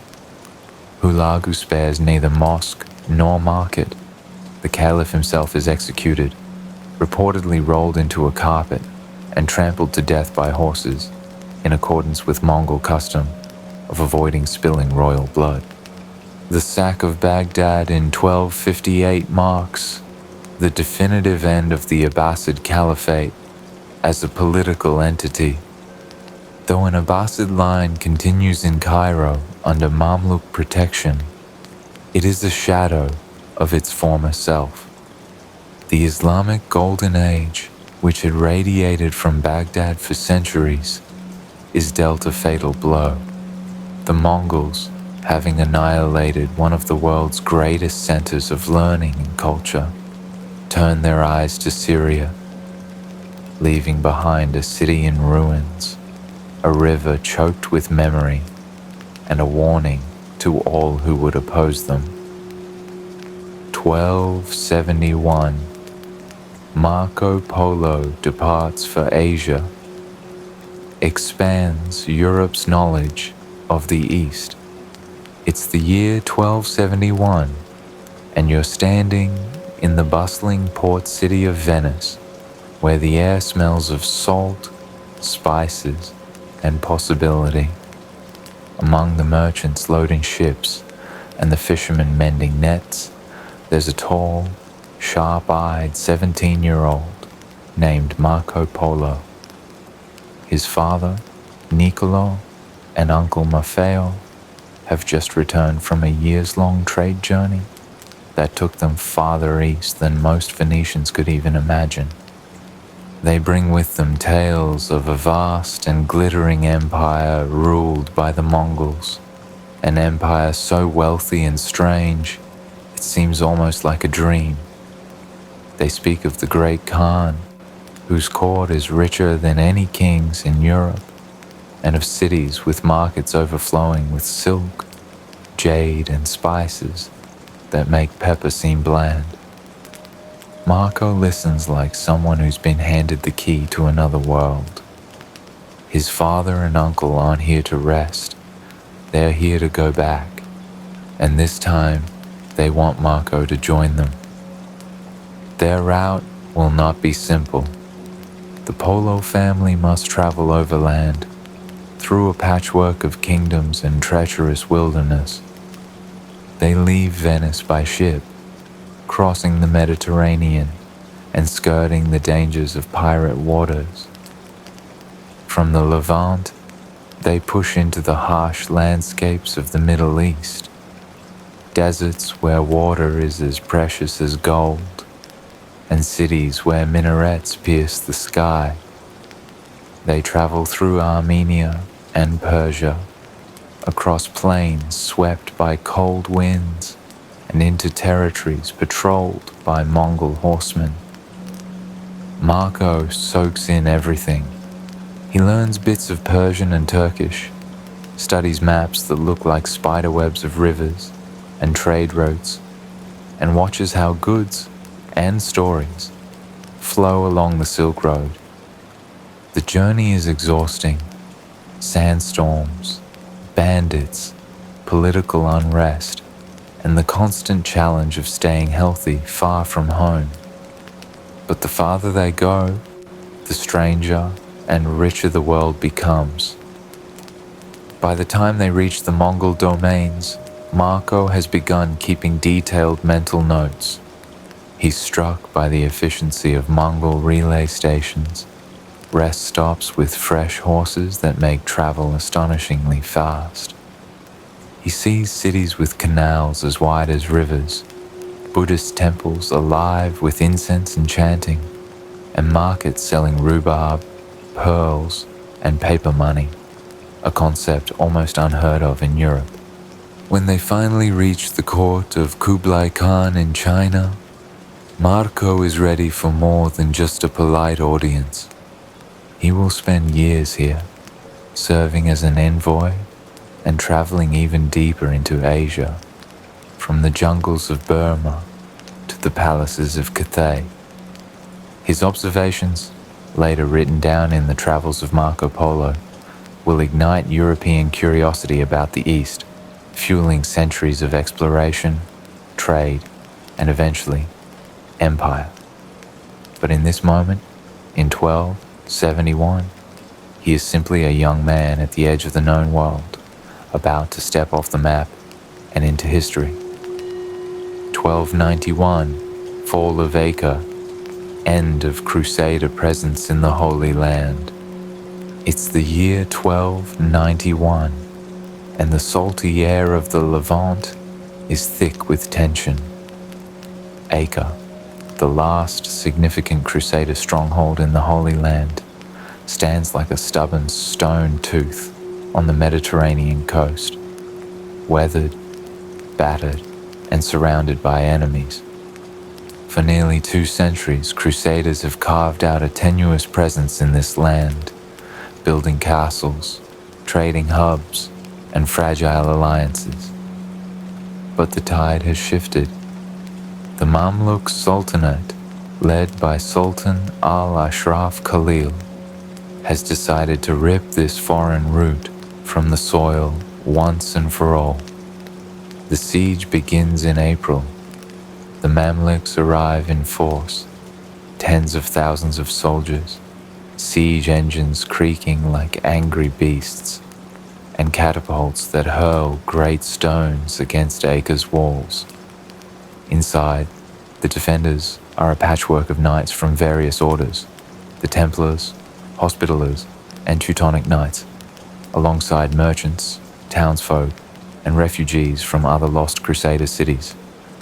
The air inside the city is a stew of fear and determination. Some speak bravely of holding out as Jerusalem had once been held. Others whisper of finding ships to escape. Diplomacy flickers briefly. Envoys attempt to negotiate, but mistrust runs deep. The Mamluks remember broken treaties. The Crusaders remember massacres. The truce fails. The siege tightens. Over the next weeks, Acre's outer walls crumble under relentless bombardment. Arrows whistle day and night. Fires sweep through districts as defenders rush to patch breaches in the walls. From the towers, Crusader archers rain bolts upon the attackers, but the enemy numbers are overwhelming. On May 18th, the final assault begins. The Mamluks surge through a breach, and brutal street fighting erupts. Knights fight with desperate ferocity, their white mantles stained with blood and dust. Civilians flee toward the harbor, where Venetian and Genoese ships wait to take on as many as they can. The harbor becomes a chaos of screaming, splashing, and splintering wood, as too many people try to cram onto too few vessels. By the end of the day, the city is in flames. The last defenders retreat into the Templar stronghold, a fortress within the city, holding out for several days more before it too falls. The Mamluks dismantle the city's walls, determined to ensure Acre can never again serve as a crusader base. The fall of Acre marks the end of the crusader states in the Holy Land. From this moment, Christian control in the region is gone, and the dream of retaking Jerusalem fades into a distant, almost mythical ambition. For the people of medieval Europe, the news is a shock, an ending to 2 centuries of religious warfare that had shaped politics, trade, and identity. For the Mamluks, it is a triumph cementing their dominance over the eastern Mediterranean. And for Acre itself, it is the closing of one chapter and the beginning of centuries as a prize fought over by new powers. 1295. Model Parliament in England sets precedent for parliamentary governance. It's the year 1295, and England is a realm in transition, caught between the remnants of feudal order and the stirrings of something new, something that smells faintly of parchment, ink, and the long speeches of men who enjoy hearing themselves talk. King Edward I, known for his military campaigns and firm hand in governance, had already proven he could marshal armies, fortify castles, and subdue the Welsh. But now, he was about to fortify something far less tangible, the very way political power was organized in England. This was the year of what would later be called the Model Parliament, a gathering whose structure set a precedent that would echo through centuries of governance. Edward had his reasons for summoning such a body, and they weren't entirely altruistic. War with France and unrest in Scotland had drained his coffers, and to keep the military machine running, he needed money. Traditionally, the king could levy certain taxes, but the big revenue raisers required consent from his realm's power brokers, the nobles, the clergy, and increasingly, representatives from towns and shires. The 1295th Parliament was Edward's masterstroke in packaging all these voices together in one formal assembly. The invitation list was telling. Alongside barons and bishops, Edward summoned 2 knights from each county and 2 burgesses, town representatives, from each borough, plus 2 citizens from certain cities. This was significant because it brought together not just the great landholders and church leaders, but also men who represented the emerging commercial and urban classes. By uniting these different estates in a single body, Edward created a forum where the king could present his needs and where subjects could, at least in theory, present grievances in return. When they convened, it wasn't exactly a democratic free-for-all. The king still controlled the agenda, and real power remained concentrated in the monarchy and nobility. But the model parliament structure, which came to include lords spiritual, lords temporal, and commons, became the template for the English parliament's later development. The gathering demonstrated that the consent of a broader cross-section of society, or at least its most influential representatives, could be harnessed to legitimize royal authority and taxation. Edward's 1295 innovation didn't overthrow the medieval order, far from it, but it planted a seed. Over time, that seed would grow into a principle, that governance required consultation, that taxation without representation would not stand unchallenged, and that even kings needed to negotiate. In its own way, the model parliament was both a tool of royal pragmatism and a step toward a more participatory political tradition. It was medieval politics with a touch of modern architecture, a chamber whose echoes still rumble through Westminster today. 1309, Avignon papacy begins. Papal court moves from Rome to Avignon. It's the year 1309, and the center of the Catholic world is about to pack its bags. For centuries, Rome had been the undisputed home of the papacy, a place where popes ruled with spiritual authority, surrounded by the relics and grandeur of the ancient city. But politics, war, and a dash of French influence were about to change that. The Avignon papacy began when Pope Clement V, a Frenchman elected in 1305, decided not to return to Rome after his coronation. Instead, citing political instability and violent factionalism in the Eternal City, he chose to set up shop in the small but strategically located city of Avignon on the Rhone River in southern France. Of course, this wasn't just a matter of Rome's a bit rough right now. The real story had more to do with the growing power of the French monarchy, especially King Philip IV, Philip the Fair, who had clashed with the papacy before. Clement V was seen as sympathetic to French interests, and his move to Avignon placed the papacy under a much stronger French shadow.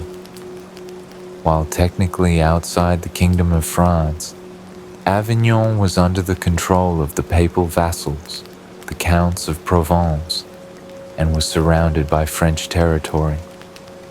This allowed the papacy to maintain a fig leaf of independence while enjoying the security and influence of its most powerful Catholic kingdom. The move marked the beginning of a 67-year period in which 7 successive popes resided in Avignon instead of Rome. These years transformed the papacy into something more bureaucratic, centralized, and, according to critics, more lavish and worldly. The court in Avignon was efficient and well organized, but it also developed a reputation for opulence. Chroniclers complained about the extravagant banquets, the fine wines, and the richly adorned papal palace, which stood in stark contrast to the vows of humility preached by the Church. This period also deepened political tensions in Europe. Many Italians resented what they saw as the Babylonian captivity of the papacy, a term famously used by Petrarch, the poet and humanist, who longed for a return to Rome's spiritual and cultural primacy. The absence of the Pope from Rome weakened papal authority in the city, leading to unrest and the rise of local power struggles. Meanwhile, other European powers worried that the papacy was becoming little more than a French puppet. The Avignon papacy would eventually contribute to the crises of the 14th century, including the Western Schism, when rival popes claimed the throne of St. Peter. But in 1309, it simply began as a relocation, one that would reshape the political and spiritual map of medieval Europe for decades. This move of the papal court wasn't just a change of address, it was a shift in the balance of religious and political power that echoed through the entire continent. 1337, 100 Years' War begins. England versus France in a long dynastic conflict. It's the year 1337, and the air between England and France is thick with tension, the sort that can smolder for decades before bursting into flame. On paper, it begins as a squabble over thrones and inheritance rights, but in practice, it will become a 116-year tangle of battles, treaties, betrayals, and brief interludes of peace, all stitched together into what history now calls the 100 Years' War. At the center is a question of succession. France's king, Charles IV, dies without a direct male heir, and according to the French interpretation of Salic law, the crown cannot pass through the female line. That means Edward III of England, though the son of Charles's sister, is out of the running, at least as far as French nobles are concerned. Instead, they choose Philip VI, a cousin of Charles, to wear the crown. Edward, however, sees things differently, and when territorial disputes over English holdings in France flare up, the royal snub becomes the spark that lights a long and brutal fire. The opening act plays out in the English Channel and along the coasts. England, with its formidable navy, begins raiding French ports and disrupting trade, striking where it can inflict the most pain without committing to an all-out land war. But soon, battles spill onto the fields of northern France. The English longbow, a weapon simple in design but devastating in the hands of trained archers, begins to tilt the odds in Edward's favor. At the Battle of Crecy in 1346, English forces, heavily outnumbered, hold their ground and shatter the French army, setting a grim precedent for the many clashes to come. And yet, this is no continuous brawl from start to finish. The 100 Years' War is more like a series of storms, separated by uneasy calms. The Black Death sweeps across Europe in the late 1340s, pausing large-scale campaigns, but also leaving fields empty, treasuries drained, and armies weakened. Treaties like the Treaty of Bretigny in 1360 offer temporary peace, granting England vast swaths of French land, only for hostilities to reignite a decade later when promises break and ambitions resurface. Over its long course, the war reshapes both kingdoms. In England, the conflict fosters a sense of emerging national identity, while in France, it eventually fuels a push for unity under the crown. Figures like the teenage Joan of Arc will rise in the later phases, shifting the tide with a mix of military success and symbolic power. By the time the war finally ends in 1453, with the French reclaiming nearly all territories once held by the English, an entire century's worth of generations have been marked by the conflict. What began in 1337 as a dynastic quarrel leaves behind new ideas of sovereignty, changes in medieval warfare, and a deep scar across the history of both nations. 1347 to 1351. Black Death. Pandemic kills a third of Europe's population. It's the year 1347, and an invisible enemy has just arrived in Europe, not with a roar of armies or the creak of siege engines, but with the quiet scratch of fleas in the fur of black rats. They slip off merchant ships docking in Sicily, having sailed from ports in the Crimea, where rumors already spoke of the great mortality sweeping across the lands. What comes next will be one of the deadliest pandemics in human history, the Black Death. The disease spreads with terrifying speed along trade routes, following merchant caravans, river barges, and the bustling marketplaces that knit Europe together. By the time many towns hear whispers of it, the sickness is already within their walls. Victims often begin with a fever and a crushing fatigue, followed by the appearance of large, painful swellings in the armpits and groin, buboes. Some cough blood, others develop blackened sores, leading people to call it the Black Death. Death can come within days, sometimes even hours. Between 1347 and 1351, the pandemic claims the lives of an estimated 1/3, perhaps even half, of Europe's population. Cities like Florence, Paris, and London see entire neighborhoods emptied. In rural villages, fields lie untilled as whole families perish. The labor shortage is so severe that in some areas, surviving peasants can demand higher wages and better conditions, permanently altering the balance between landowners and workers. Panic breeds superstition and violence. Some blame the alignment of planets. Others accuse minority communities such as Jews of poisoning wells, leading to horrific massacres. In the streets, processions of flagellants march from town to town, whipping themselves in hopes of earning God's mercy. Priests struggle to administer last rites fast enough, and mass graves fill at an alarming pace.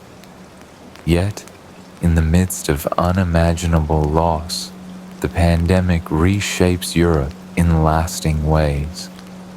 The reduced population leads to shifts in land ownership, higher per capita wealth for survivors, and in some places, the weakening of feudal structures. It also fuels advances in medicine and public health, as scholars seek to understand contagion, even if they still lack the germ theory of disease. By 1351, the first great wave of the Black Death recedes, but it leaves deep scars, both in the land and in the minds of those who remain. For decades afterward, sporadic outbreaks will return, a grim reminder that the world has changed forever.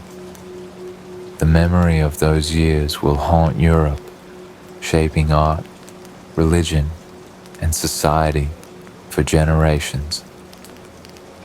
1378. Western Schism. Rival popes divide Christendom. It's the year 1378, and Christendom, once united under a single pontiff, suddenly finds itself with not one pope, but two. The drama begins in Rome after the death of Pope Gregory XI, the last pope to reside in Avignon. His passing leaves the cardinals in a precarious position. The Roman populace, fearing that the papacy might once again pack up and return to Avignon, floods the streets, shouting for an Italian pope. The pressure is so intense that the conclave, terrified of riots, elects Bartolomeo Prignano, an Italian archbishop who takes the name Urban VI. Urban VI begins with promises of reform, but it doesn't take long for his sharp tongue and abrasive style to alienate many of the cardinals who elected him. He berates them openly, accuses them of corruption, and shows no interest in playing the courtly political game that had long defined papal diplomacy. Offended and alarmed, a group of French cardinals flees Rome, claiming that the election was made under duress from the mob, thus invalid in their eyes. In September 1378, those same cardinals convene in Fondi and elect a rival pope, Robert of Geneva, who takes the name Clement VII. With two popes, now both claiming to be the true vicar of Christ, Christendom is split. Urban VI continues to reign from Rome, while Clement VII sets up his papal court in Avignon, reviving the so-called Avignon papacy in direct opposition to the Roman line. The result is not just a theological headache, but a geopolitical nightmare. Kingdoms and principalities choose sides, often based on political alliances rather than purely religious conviction. France, Scotland, and several Spanish kingdoms recognize Clement VII in Avignon. England, the Holy Roman Empire, and most of Italy throw their support behind Urban VI in Rome. The rivalry turns the papacy into a mirror of Europe's political rivalries, with each pope excommunicating the other and their respective supporters. This period, known as the Western Schism, lasts nearly 40 years. The schism doesn't mean there are two separate churches. Everyone still considers themselves Catholic. But it does mean that the unity of the church is badly fractured. Both papal courts spend lavishly to maintain legitimacy, sell indulgences to raise funds, and engage in the kind of politicking more associated with royal courts than spiritual leadership. The conflict eventually spirals into an even greater mess when, in an attempt to solve the schism, the Council of Pisa in 1409 elects a third pope, Alexander XV, meaning for a brief time there are three rival pontiffs. The crisis is not resolved until the Council of Constance, 1414 to 1418, which deposes or accepts the resignation of all claimants and elects Martin V, restoring a single recognized pope. The Western Schism left deep scars on the papacy's reputation, undermined its moral authority, and planted seeds of doubt about the institution's unity, seeds that would bear bitter fruit during the Reformation a century later. 1381. Peasants revolt in England, challenge to feudal oppression.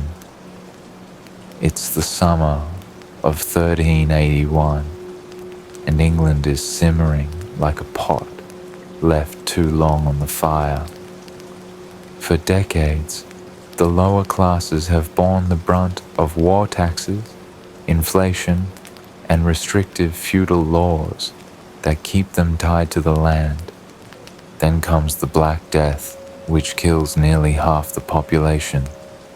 Labor becomes scarce, wages rise by natural supply and demand, and the ruling elite responds not with gratitude, but with laws like the Statute of Laborers, 1351, which freezes wages at pre-plague levels and fines any worker who dares to ask for more. Layer in the poll taxes, flat rate levies on every adult, rich or poor, and you've got the perfect recipe for rebellion. It sparks first in Essex and Kent, where government tax collectors arrive and push too far. Local villagers refuse payment, chase the collectors away, and begin organizing armed groups. Leadership emerges in figures like Wat Tyler, a charismatic veteran who speaks plainly and fights fiercely. Alongside him are radical preachers like John Ball, who delivers sermons questioning the very foundations of medieval hierarchy. When Adam delved and Eve span, who was then the gentleman? In other words, God didn't make nobles and peasants. People did, and people can undo it. Within weeks, thousands of peasants, artisans, and discontented townsfolk march toward London. They are disciplined for a movement born of desperation, organized in columns, avoiding random looting and openly declaring their demands: the end of serfdom, fair wages, the removal of corrupt royal advisors, and a general pardon for all rebels. As they reach London in June, the city's gates open, some from sympathy, others from fear. The rebels pour in, executing notorious officials, destroying records of feudal obligations, and forcing a face-to-face with 14-year-old King Richard II. At Mile End, Richard meets them and, astonishingly, agrees to many of their demands, perhaps thinking he can promise now and retract later. But before the deal is cemented, tensions flare. At Smithfield, an altercation leads to the sudden death of Wat Tyler, cut down by the king's men. The young king rides forward, boldly calling for calm, assuring the leaderless rebels that he himself will be their chief and captain. It works for a moment. The army disperses, trusting the king's word, but within days, promises are broken, leaders are hunted, and concessions are revoked. John Ball is captured and executed, others are hanged, and the feudal order, though shaken, remains in place. Yet the revolt plants a seed, the idea that commoners can organize, articulate grievances, and challenge the entire medieval hierarchy. It will be another 3 centuries before England begins to dismantle serfdom, but the shockwaves of 1381 echo for generations. 1415, Battle of Agincourt, English victory in the 100 Years' War. It's the year 1415, and the fields of northern France are about to turn into a muddy, arrow-littered legend. The 100 Years' War had already been dragging on for decades, but this particular clash near a little village called Agincourt would become one of the most famous and, frankly, most improbable English victories in medieval history. King Henry V of England had marched his army deep into France after a long siege at Harfleur. The campaign had been brutal. Disease, hunger, and exhaustion had thinned his forces, and by the time he decided to head for the safety of Calais, he had perhaps 6,000 men left. Unfortunately for Henry, the French army, numbering somewhere between 12,000 and 30,000, depending on which chronicler you believe, was waiting for him on the road near Agincourt.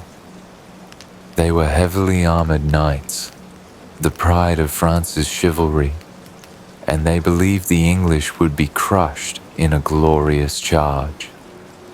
The French confidence was understandable.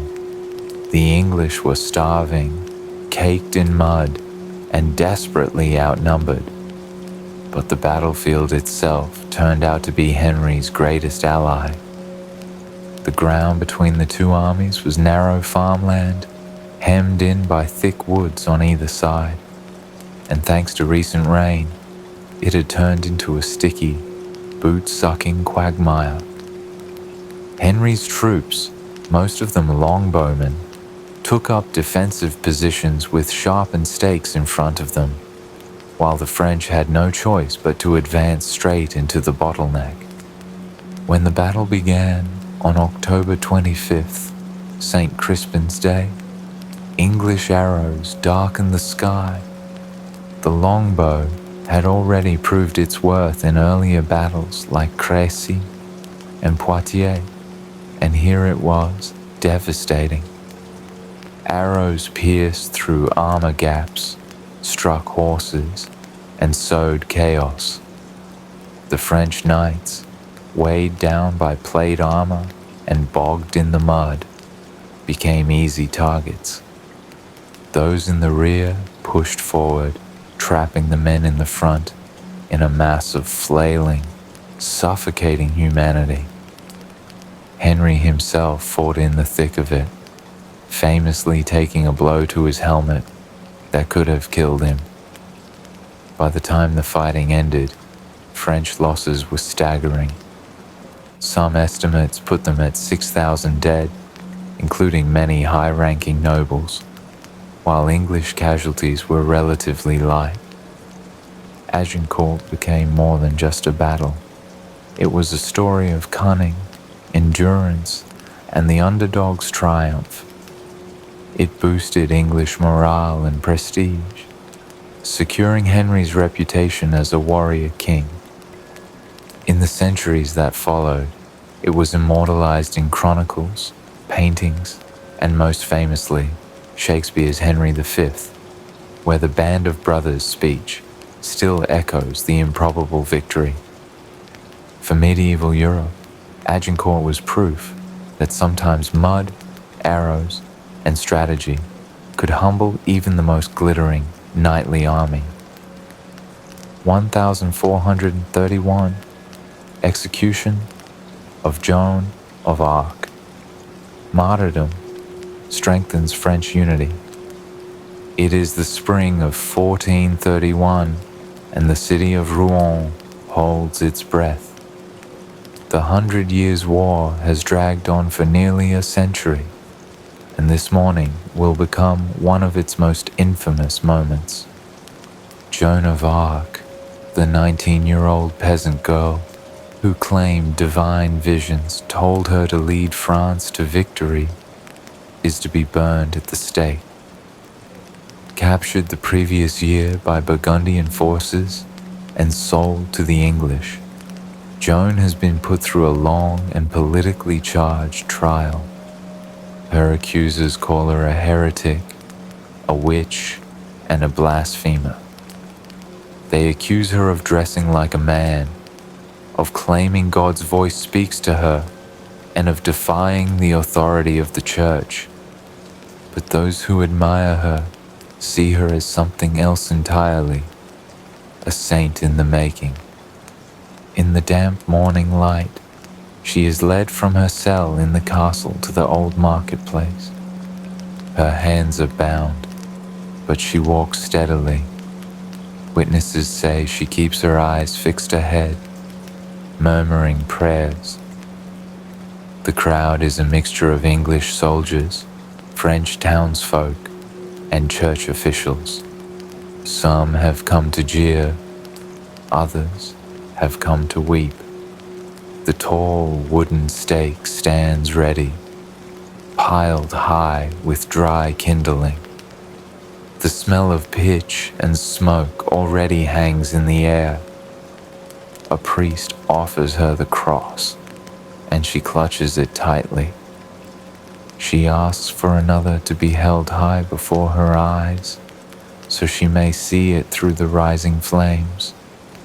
Her voice is steady as she declares her innocence and forgiveness for her enemies.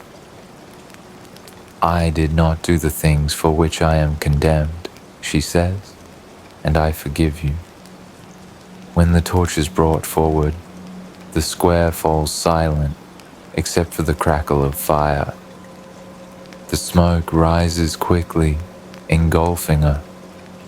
Some say they hear her calling upon Jesus until her last breath. By the time the fire dies down, the English have reduced her to ashes to prevent relics from being taken. But they cannot burn away what she has come to mean. In death, she becomes a rallying symbol for the French cause. News of her execution spreads, stirring outrage and uniting French factions against their English occupiers. Over the years, her legend grows, transforming her from condemned heretic to beloved martyr. Nearly 5 centuries later, in 1920, the Catholic Church will canonize her as Saint Joan of Arc. But in 1431, in the smoky air of Rouen marketplace, she is simply a young woman who met death with courage and changed the course of a nation. 1453, fall of Constantinople, Ottoman Empire ends, Byzantine rule. It's the year 1453, and the air above the ancient city of Constantinople hangs heavy with the scent of gunpowder and sea salt. For more than 1,000 years, this city, perched between Europe and Asia, has been the beating heart of the Byzantine Empire. Its golden domes, high stone walls, and teeming harbors have weathered sieges before, but this spring feels different. To the east, Sultan Mehmed II of the Ottoman Empire, just 21 years old, has brought an army of perhaps 80,000 men, an imposing fleet, and, most shockingly of all, massive cannons capable of hurling stone balls heavier than a man. The defenders, led by Emperor Constantine XI, Palaiologos, number fewer than 10,000, including foreign mercenaries. Against overwhelming force, they cling to their posts on the great Theodosian walls, a structure that had stood for nearly a millennium. The siege begins in April. Day after day, the boom of the Ottomans' great bombards shakes the earth. The Byzantine defenders patch breaches at night, hauling stones and timber under the cover of darkness, but the damage accumulates. From the sea, the Ottomans block food and reinforcements, using chains to trap any Byzantine ships. A few Genoese allies arrive, but they can't turn the tide. Mehmed's forces tunnel under the walls, build siege towers, and maintain relentless pressure.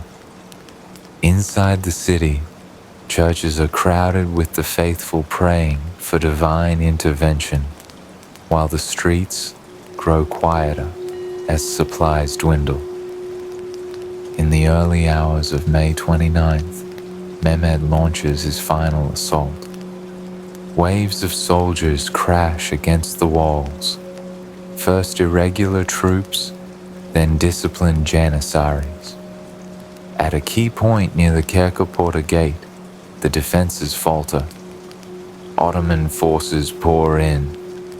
The emperor is said to have fought bravely in the chaos before vanishing into legend, his body never definitively identified. By sunrise, the city is in Ottoman hands. The consequences are immense. The Byzantine Empire, which traced its lineage back to the Roman Empire, is gone. Hagia Sophia, the jewel of Eastern Christianity, is converted into a mosque. The fall sends shockwaves across Europe, fueling fears of Ottoman expansion and spurring the search for new trade routes, one factor that will eventually push explorers westward toward the Americas. For the Ottomans, it's a crowning achievement. Constantinople, renamed Istanbul, becomes the empire's thriving capital, a bridge between worlds. For the Byzantines, it's the end of an era, and for history, it's a moment that forever altered the balance of power between East and West. 1455, Gutenberg, Bible printed, birth of mass printing. It's the year 1455, and in a modest workshop in Mainz, Germany, an invention quietly changes the trajectory of human civilization. The air smells faintly of ink and metal, the sound of clinking typepieces, punctuated by the rhythmic creak of a hand-operated press. This is Johannes Gutenberg's world. half blacksmith's forge, half scribe's desk, where the first copies of what will become known as the Gutenberg Bible are taking shape. Before this moment, books were the rare treasures of monasteries and royal libraries. Each was painstakingly written by hand, letter by letter, on parchment or vellum. A skilled scribe might manage a few pages in a day, meaning that a single Bible could take years to complete. This bottleneck kept knowledge confined to the wealthy, the clergy, and the few scholars with access to these guarded collections. Most ordinary people might never in their lifetime see a book, let alone own one. Gutenberg's genius lay in combining several existing ideas: movable metal type, oil-based ink, and the screw press used in winemaking, into a single, efficient system for reproducing text. Instead of carving entire pages into wooden blocks, he cast individual letters from a durable alloy, arranging them into lines and pages that could be quickly reconfigured for the next sheet. His press applied steady, even pressure, transferring ink cleanly to the paper. The Gutenberg Bible itself was a triumph of both technology and artistry. Printed in Latin, it closely resembled the look of a manuscript, with crisp Gothic letters and hand-painted decorations added afterward to each copy. About 180 were produced, some on paper, others on more luxurious vellum, and many survive today, a testament to their craftsmanship. The impact of this development cannot be overstated. For the first time, books could be produced on a scale that dramatically lowered their cost and increased their availability. This democratization of knowledge weakened the monopoly of information held by religious and political elites. Literacy began to spread, slowly at first, then in a wave that fueled the Renaissance, the Reformation, and the scientific revolution. Thinkers could share ideas more widely, and dissenting voices could find an audience far beyond their immediate surroundings. In 1455, few could have predicted that this invention would eventually lead to newspapers, novels, textbooks, and, centuries later, mass media and the internet. But standing in that workshop in Mainz, watching the press pull another page from the inked type, you'd sense that the world had shifted. Words, once locked away in cloisters and courts, were stepping out into the light, and they would never go back. 1492, Columbus reaches the Americas, start of European colonial expansion. It's the year 1492, a date every schoolchild learns, yet few imagine in its full, tangled reality. Christopher Columbus, a Genoese mariner with grand ambitions and a flair for persuasion, had convinced Spain's monarchs, Ferdinand and Isabella, that he could reach Asia not by the usual eastward route, but by sailing west across the Atlantic. The concept wasn't entirely unheard of, but Columbus's certainty, combined with Spain's fresh confidence after completing the Reconquista, made the timing ideal.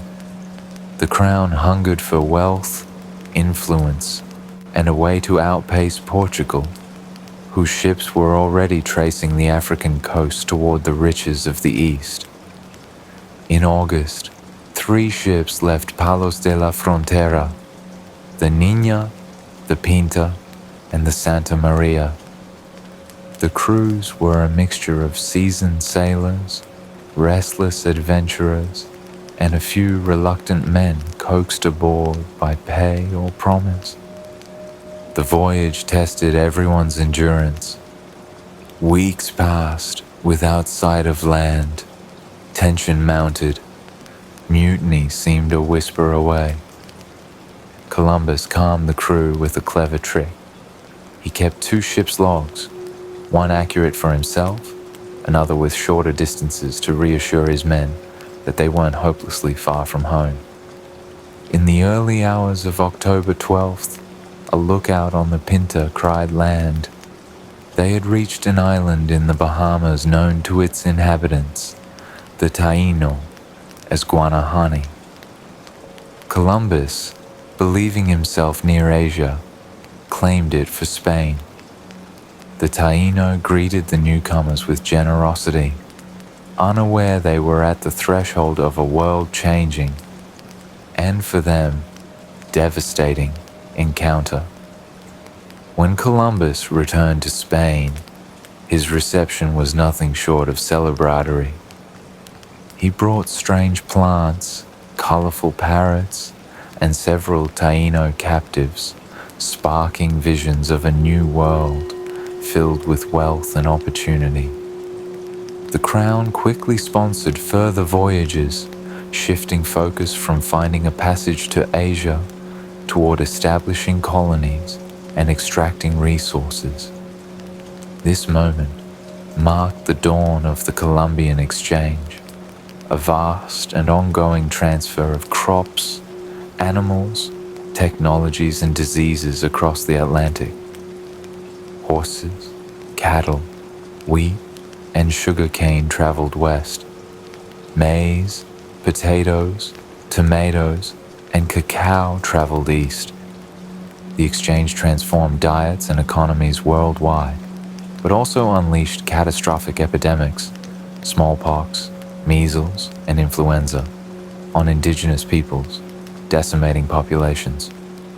What happened in 1492 was not a simple discovery, but a collision of worlds. It set in motion centuries of exploration, conquest, and colonization, forever binding Europe, Africa, and the Americas in networks of trade, exploitation, and cultural transformation. In that single year, human history took a sharp turn toward a truly global age, an age whose consequences, both wondrous and tragic, still shape our world today. 1492, expulsion of Jews from Spain, end of centuries-old coexistence. It is the year 1492, and the air in Spain carries both the smell of triumph and the quiet ache of loss. The banners of Ferdinand and Isabella still hang proudly from fortress walls, celebrating the recent conquest of Granada, the last Muslim stronghold on the Iberian Peninsula. Yet, as the ink dries on the treaty that ended centuries of Islamic rule, another document emerges from the royal court, one that will alter the fate of hundreds of thousands, the Edict of Expulsion. On March 31st, 1492, the monarchs signed the decree ordering all practicing Jews to leave their kingdoms within 4 months, unless they convert to Christianity. The official reason is framed as unity, a desire to end the supposed influence of Jews over new Christians, converts, many under suspicion of secretly maintaining Jewish customs. In reality, the edict is an intersection of political consolidation, religious zeal, and the pressures of the recently established Spanish Inquisition. For centuries, Jews had been an integral part of Iberian life. They worked as translators, physicians, financiers, artisans, and scholars. In cities like Toledo, Cordoba, and Seville, Jewish neighborhoods bustled with marketplaces, synagogues, and schools, contributing to what historians call la convivencia, a period of relative coexistence among Christians, Muslims, and Jews. But this coexistence had been eroding for generations, chipped away by waves of anti-Jewish riots, forced conversions, and increasingly restrictive laws. The decree strikes like a final hammer blow. Some families choose baptism to remain in their homes, often becoming conversos, who live under the shadow of the Inquisition scrutiny.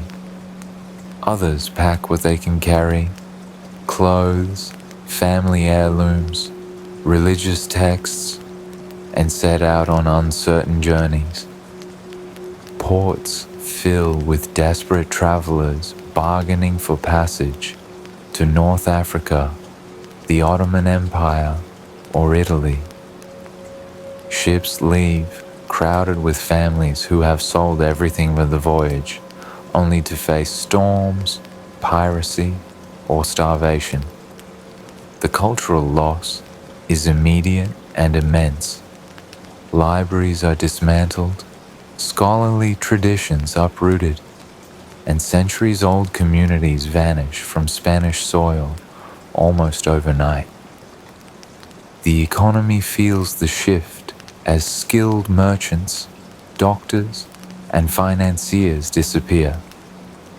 Yet beyond economics, the expulsion tears at the memory of shared life, a wound that will never fully heal. Ironically, the same year that sees this mass exile also witnesses Columbus's first voyage westward, launching Spain into an age of global expansion. For those forced from their homes, however, 1492 does not mark the start of a new world, but the end of one, a world where they had once believed faith and identity could survive alongside their neighbors. 1494. Treaty of Tordesillas divides the New World between Spain and Portugal. It's the year 1494, and the ink is still drying on one of the most audacious "you take this half, we'll take that half" deals in history, the Treaty of Tordesillas. Spain and Portugal, the two dominant seafaring powers of the age, had been racing around the globe like rival treasure hunters, planting flags on any coastline that looked profitable or spiritually convertible. The discovery of the Americas by Columbus just 2 years earlier had set off a frenzy of claims, counterclaims, and "but we were here first" arguments between the two Iberian giants. Pope Alexander VI, eager to keep Christendom from descending into a maritime version of a family feud, had already issued a papal bull in 1493, drawing an imaginary line west of the Cape Verde Islands. Everything west of the line went to Spain, and everything east went to Portugal. The problem? Portugal thought the line gave Spain far too much of the globe, and Portugal wasn't exactly a minor player. They had explorers like Vasco da Gama preparing to sail around Africa to reach India. So both sides sat down in the Spanish town of Tordesillas to redraw the world's borders as if they were dividing a pie. The result was a new line, shifted about 370 leagues farther west. Spain would have exclusive rights to lands west of this line, which, unbeknownst to them, would include most of the Americas, while Portugal got the east, including Africa, Asia, and, by a quirk of geography, a slice of South America that would become Brazil. Neither side consulted the people actually living in these lands, of course. To them, indigenous nations were not sovereign players, but souls to be saved or resources to be exploited. In the short term, the treaty gave each country confidence to pursue their respective exploration agendas without fear of interference from the other. Portugal would soon round the Cape of Good Hope and build a sprawling trading empire from East Africa to Japan. Spain, meanwhile, would plunge deep into the Americas, setting in motion centuries of conquest, colonization, and cultural upheaval. Looking back, the Treaty of Tordesillas was less a careful act of diplomacy than a bold cartographic gamble. Neither party had a complete map of the world, and their division line ran through oceans and lands they hadn't yet seen. But it set the tone for the age of exploration, a world where distant powers could carve up continents with the stroke of a quill, certain that the future belonged to whoever could sail there first.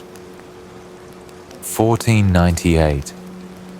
Vasco da Gama reaches India, maritime link between Europe and Asia. It's the year 1498, and the Indian Ocean is about to meet some new visitors. 4 years earlier, the Treaty of Tordesillas had drawn an invisible line on the map, granting Portugal rights to much of the world's eastern riches. But the trouble was, no one in Lisbon could actually reach them by sea.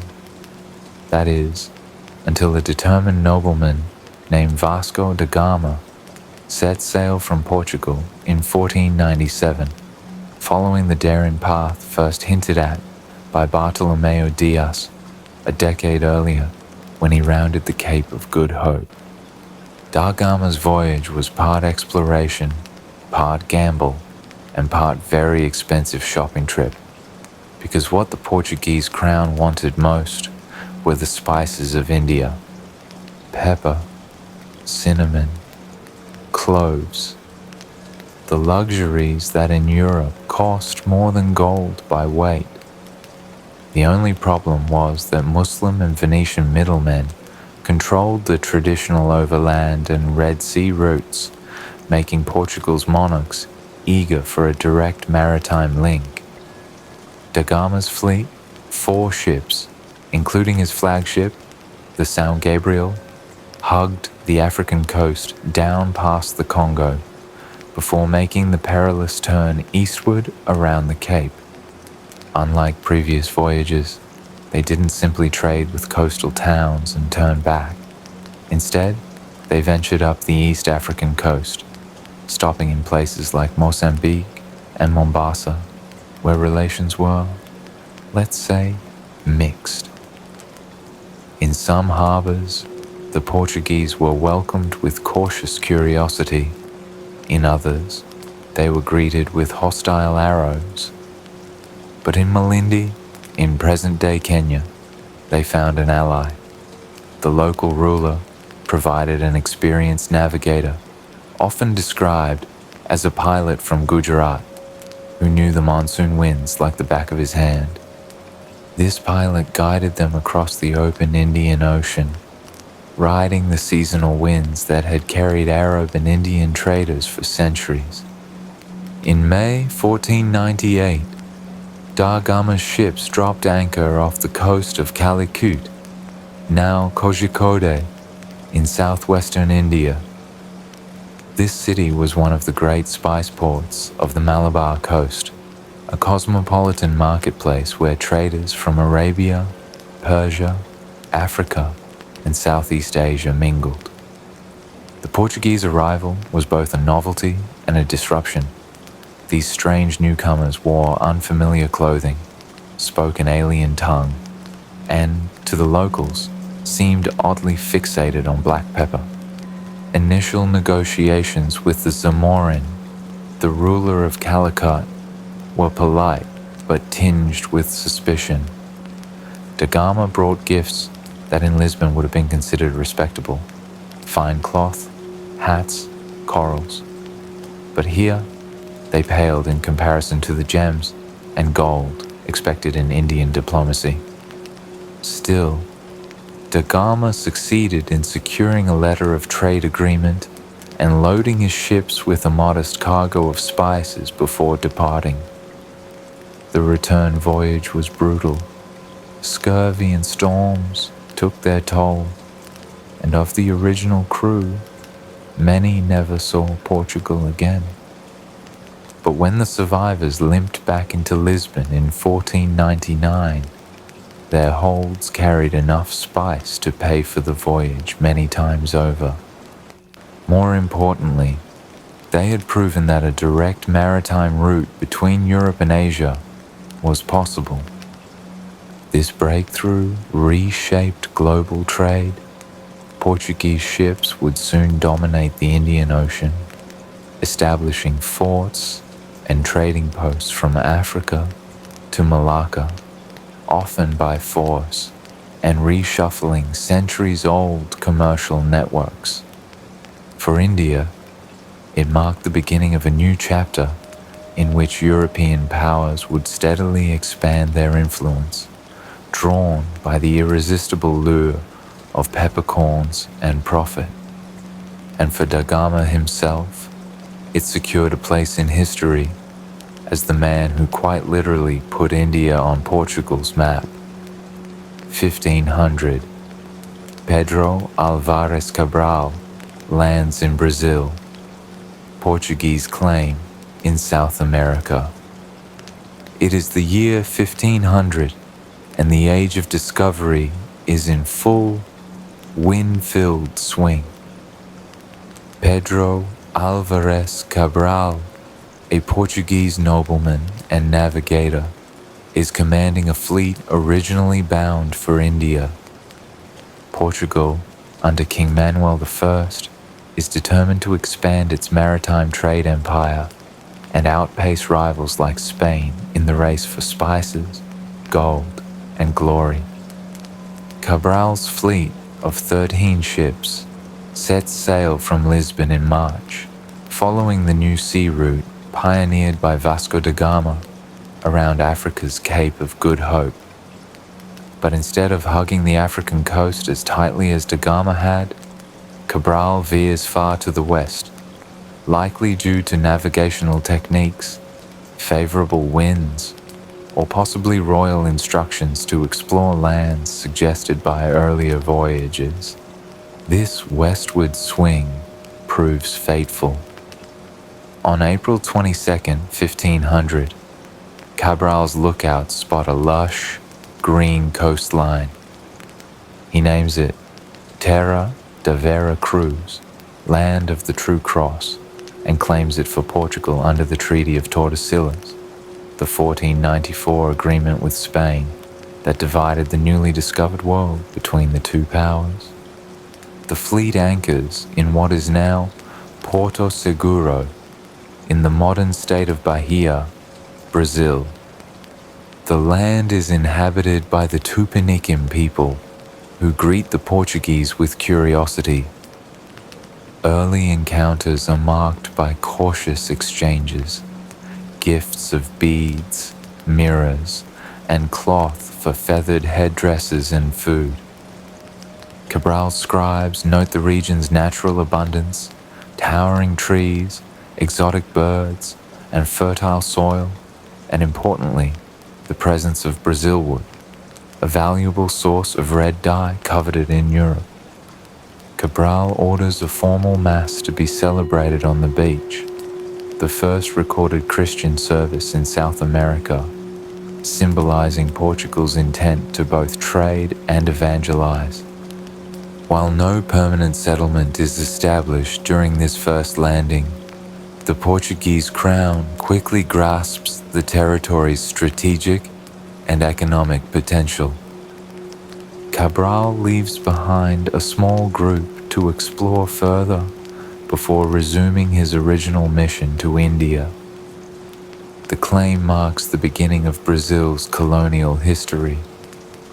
Over the next decades, Portugal will establish outposts, exploit Brazil wood, and eventually develop sugar plantations worked by enslaved labor from Africa, reshaping the land's social, cultural, and ecological fabric.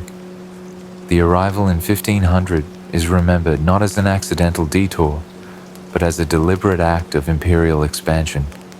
an event that tied Brazil's destiny to Portugal for more than 3 centuries.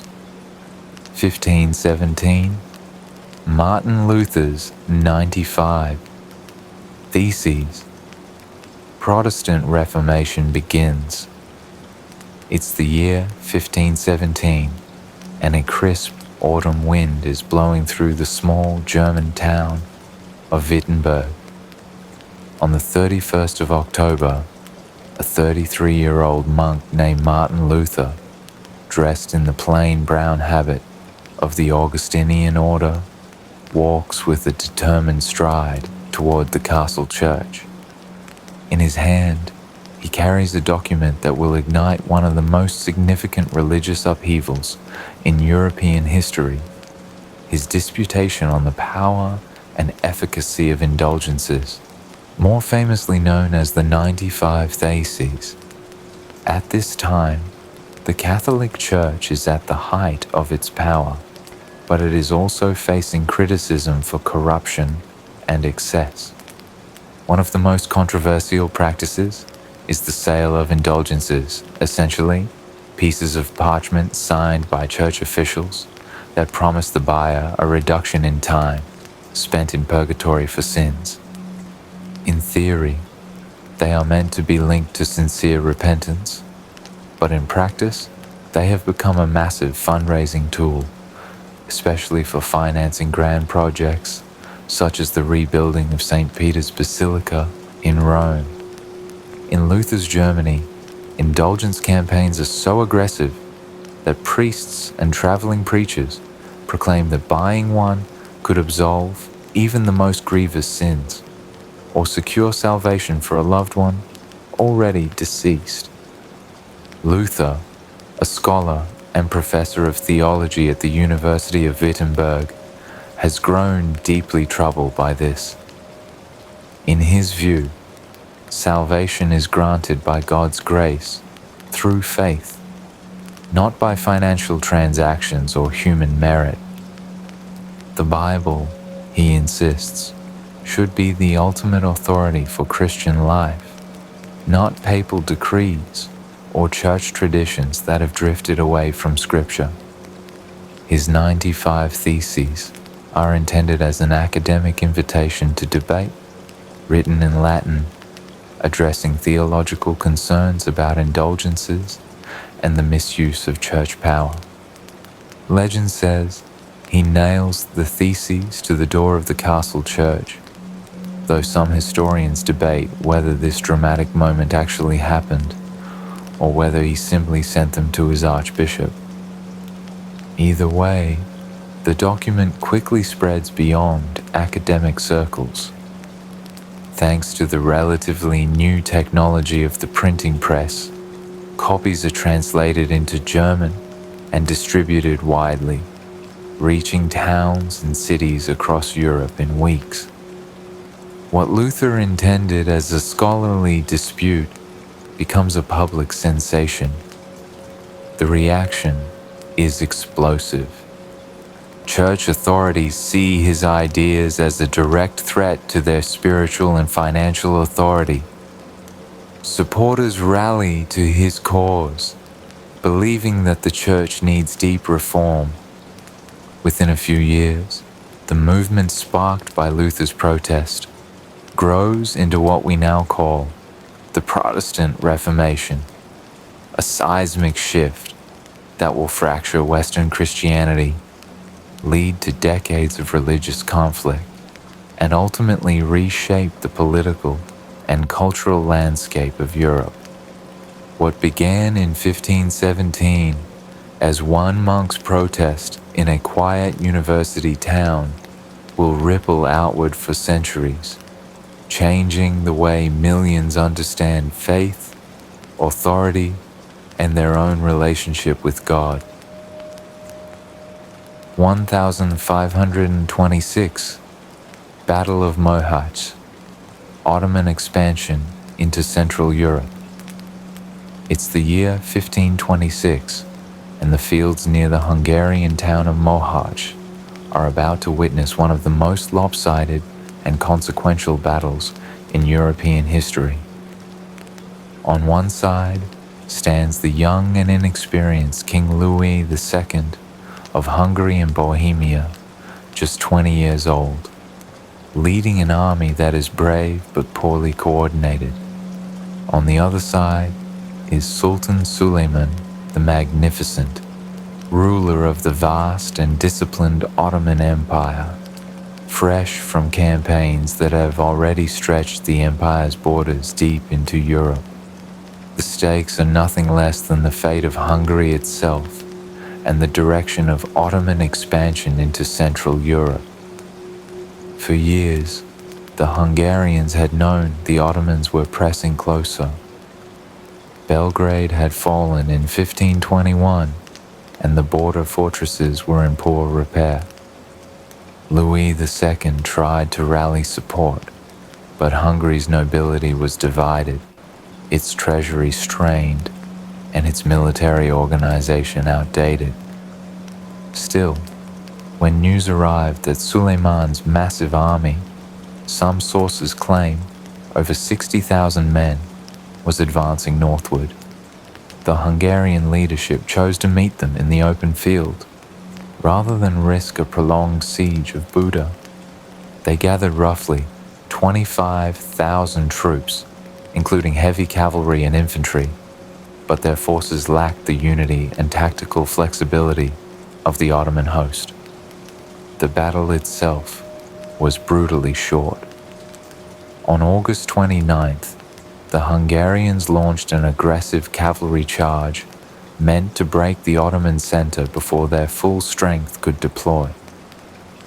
At first, they made some headway, pushing back the vanguard, but Suleiman's forces, which included elite janissaries and formidable artillery, absorbed the attack and countered with devastating discipline.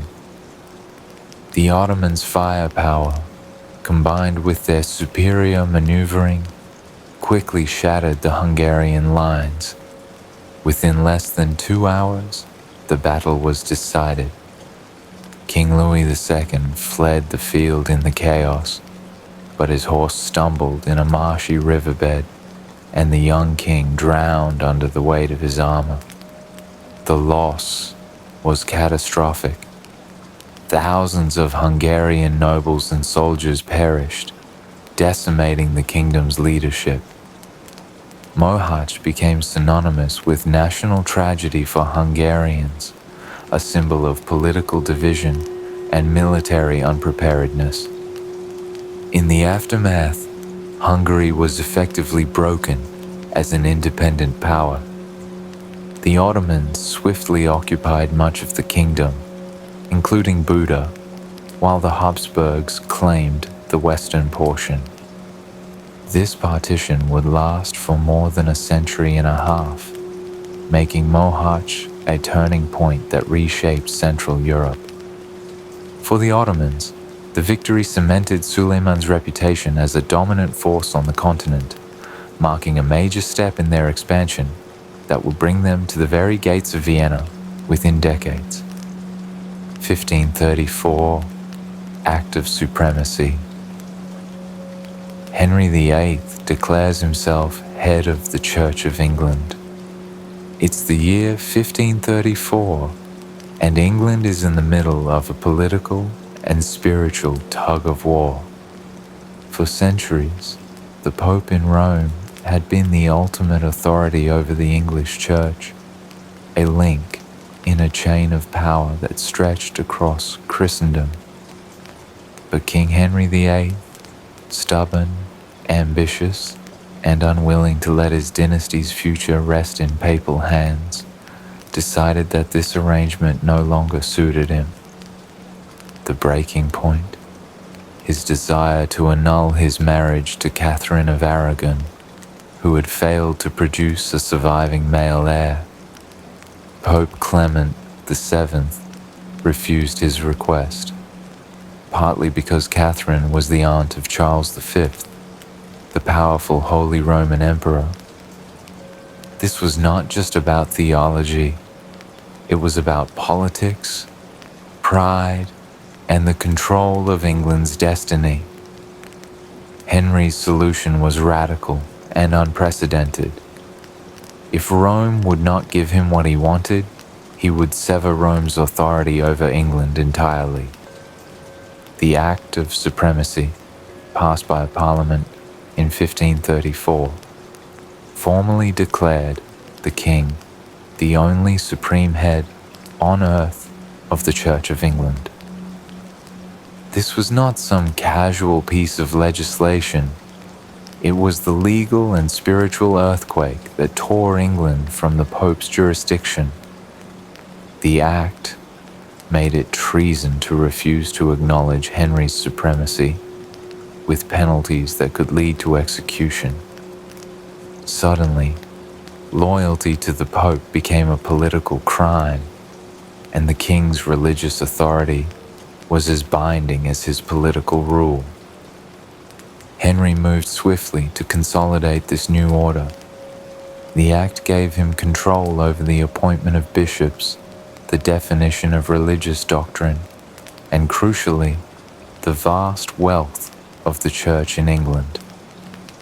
Monasteries, some of them centuries old, were soon dissolved, their lands and treasures confiscated and redistributed to loyal nobles. For Henry, this was both a personal victory and a massive windfall. For devout Catholics in England, however, it was a disaster, cutting them off from the spiritual authority they had known all their lives. The Act of Supremacy didn't just change church governance, it rewrote the very nature of political loyalty. Figures like Sir Thomas More, who refused to acknowledge the king's supremacy, paid with their lives. England's religious identity fractured, setting the stage for decades of conflict between Catholics and Protestants. The shift also sent shockwaves across Europe, where other monarchs and reformers saw in Henry's move a precedent for challenging papal authority. In one stroke, Henry VIII had transformed himself from a monarch ruling under God's law, as interpreted by Rome, into a sovereign who claimed direct authority over both the body and the soul of his kingdom. The Act of Supremacy was not simply about a divorce, it was about the creation of a national church, an assertion of independence, and the opening salvo in England's turbulent Reformation. 1545 to 1563, Council of Trent, Counter-Reformation reforms, Catholic doctrine. It's the mid-16th century, and the Catholic Church is facing the most serious challenge in its long history. The Protestant Reformation, sparked in 1517 by Martin Luther's famous theses and spread rapidly through figures like John Calvin, has fractured Christendom. In lands from Germany to Scandinavia and parts of France, the authority of the Pope is openly rejected, and entire regions are reorganizing their religious life outside of Rome's control. In response, the Catholic Church doesn't simply defend itself, it launches a full-scale reform effort of its own, a movement historians call the Counter-Reformation. At the very center of this effort stands the Council of Trent, held intermittently between 1545 and 1563 in the northern Italian city of Trent. The council is convened by Pope Paul III, who recognizes that internal corruption and doctrinal confusion have left the Church vulnerable to criticism. Bishops, theologians, and other church officials from across Europe gather, though not all Catholic monarchs are equally cooperative, and political rivalries sometimes slow proceedings. The meetings are long, often tense, and spread out over 3 distinct periods, with interruptions caused by war, outbreaks of plague, and disputes over procedure. Still, the work that emerges from these sessions becomes the blueprint for Catholic life for the next 4 centuries. Doctrinally, the Council of Trent draws clear lines between Catholic teaching and Protestant theology.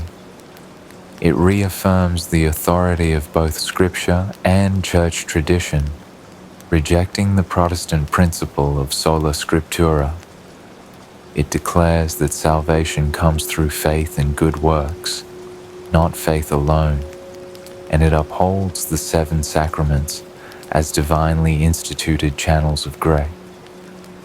The Mass is defended as a true sacrifice, and the doctrine of transubstantiation, the belief that bread and wine become the actual body and blood of Christ, is explicitly reaffirmed.